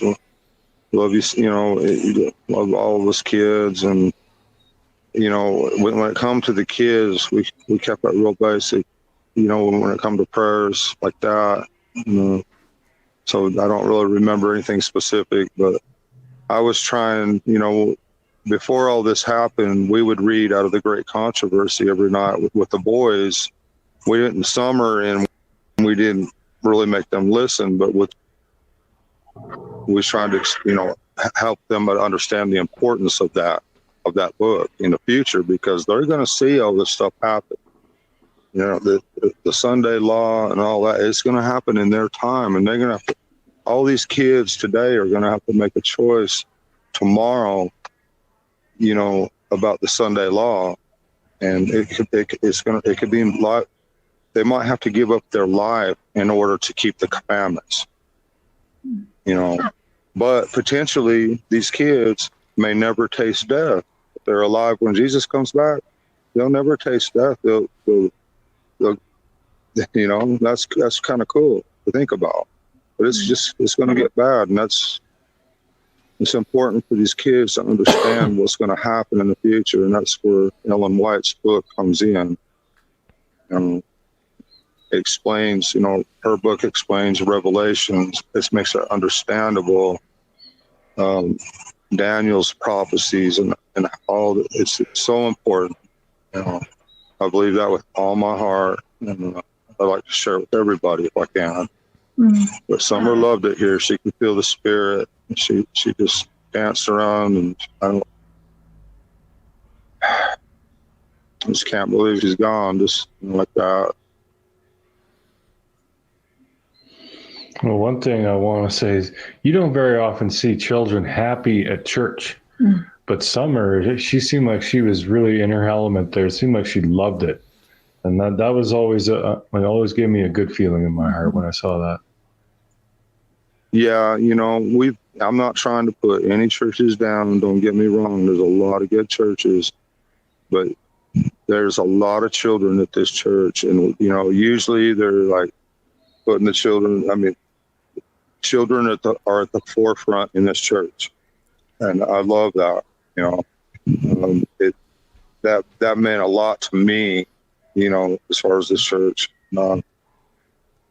So, yeah, all these children here are extremely happy, and they have a private school if you can afford it. We was trying to get them into their private school because they teach, you know, Bible principles and, you know, the important things. And all these kids here are extremely happy. So that's very important. But not trying to put any other churches down or anything like that. There's a lot of good churches. No, I don't think you put anyone down. I think that's fine. It was well said. Yeah. Well, I think we'll just have you thank your supporters, because I'd have to say you have a lot more supporters than hate. And you already know we're going to have the haters. We have to be okay with that, whatever. Let them throw their stones. But you have a lot more love and support from people. And it's nice to see it. So if you just want to, if you have anything to say to anyone listening before we end this. Yeah, I just want to thank you all for all your support, for helping to find Summer and try to keep her at the forefront. And please, you know, if there's any way you help me find her, I appreciate that. And just thank you and love and prayers. Okay, I know, yes, I've made a lot of mistakes in the past. You know, I know I've learned a lot, and I'm sorry if I've hurt anyone. I'm sorry if I hurt my sister Jeannie. I'm sorry. You know, I don't know what else I can say or do, you know, but that doesn't mean that I would ever hurt anyone again, like, you know, or in any way, you know. Hyros increases ad revenue by 20%. Enjoy commercial. I'm coming to you live from Chuck E. Cheese Enjoy right commercial. now. Hyros will increase your Nope. ad Or that I don't love my daughter. I love my daughter with all my heart. I would never, ever, you know, I was younger. I made mistakes. I would never make those sort of mistakes again. Ever. You know, all I can say is I'm sorry. I mean, there's nothing more that I can do. I mean, I'll do whatever. But for right now, you know, I'm sorry. All right, thank you all very much, and God bless. Thank you so much. I appreciate y'all. We'll talk soon. We appreciate you. Thank you so much, Don. Y'all have a good night. We'll see you tomorrow. Yep, definitely. You got it, man. All right. All right, bye. Bye. Well, and there ends the second interview. So, anybody have any thoughts or musings about all that? Guilty written all over his face. Sorry for what, Donald? What did you do to Summer? Well, he was apologizing to Jeannie. I don't want to get into all that, but yeah.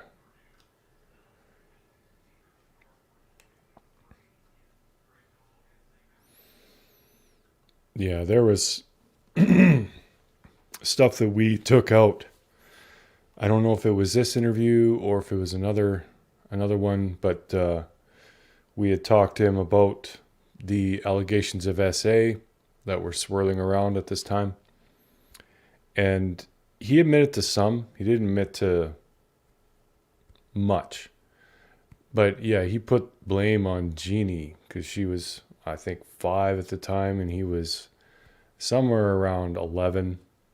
There's quite an age gap anyway, and he should have known better, but he put the blame on her because she wanted to touch him and stuff like that. And we edited that out. We said, you can't, that's not good to say, you're wrong. And we tried, and he ended up saying it on more than one occasion on our channel and on others. But we tried to get that in his head, like, you were older, you should have known better. And yeah, he would be like, yeah, you're right, I know. But then he'd go right back to, she's not innocent either. And it's like, no, that's not okay, Don.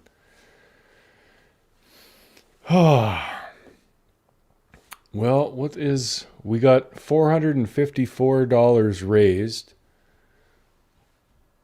So that's awesome. And that was going to the National Coalition Against Domestic Violence. Any super chats tonight were actually donations that went directly to them. They don't pass through us. There's no delay. So they're getting that directly from you guys. So that's really great. I'm happy that we were able to raise that much for them, because it's a good organization. And I mean, domestic violence, it happens far, far, far too frequently. And it should never happen. It shouldn't even be a thing. But unfortunately it is. So this fundraiser, I mean, if you come back to the video, you'll still be able to donate. I think Cher is going to have it up for about a week. And Lex, no, we're not going to do another interview. It's been almost 4 hours. I'm thinking that's good enough. We'll pick it up again. 1 sec.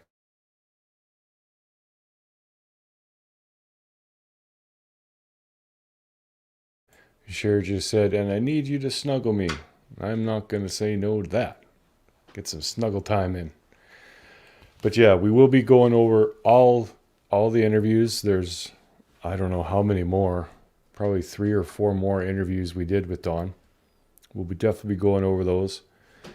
And yeah, it's a good way to rewind and kind of reset and look at things from a different perspective, really.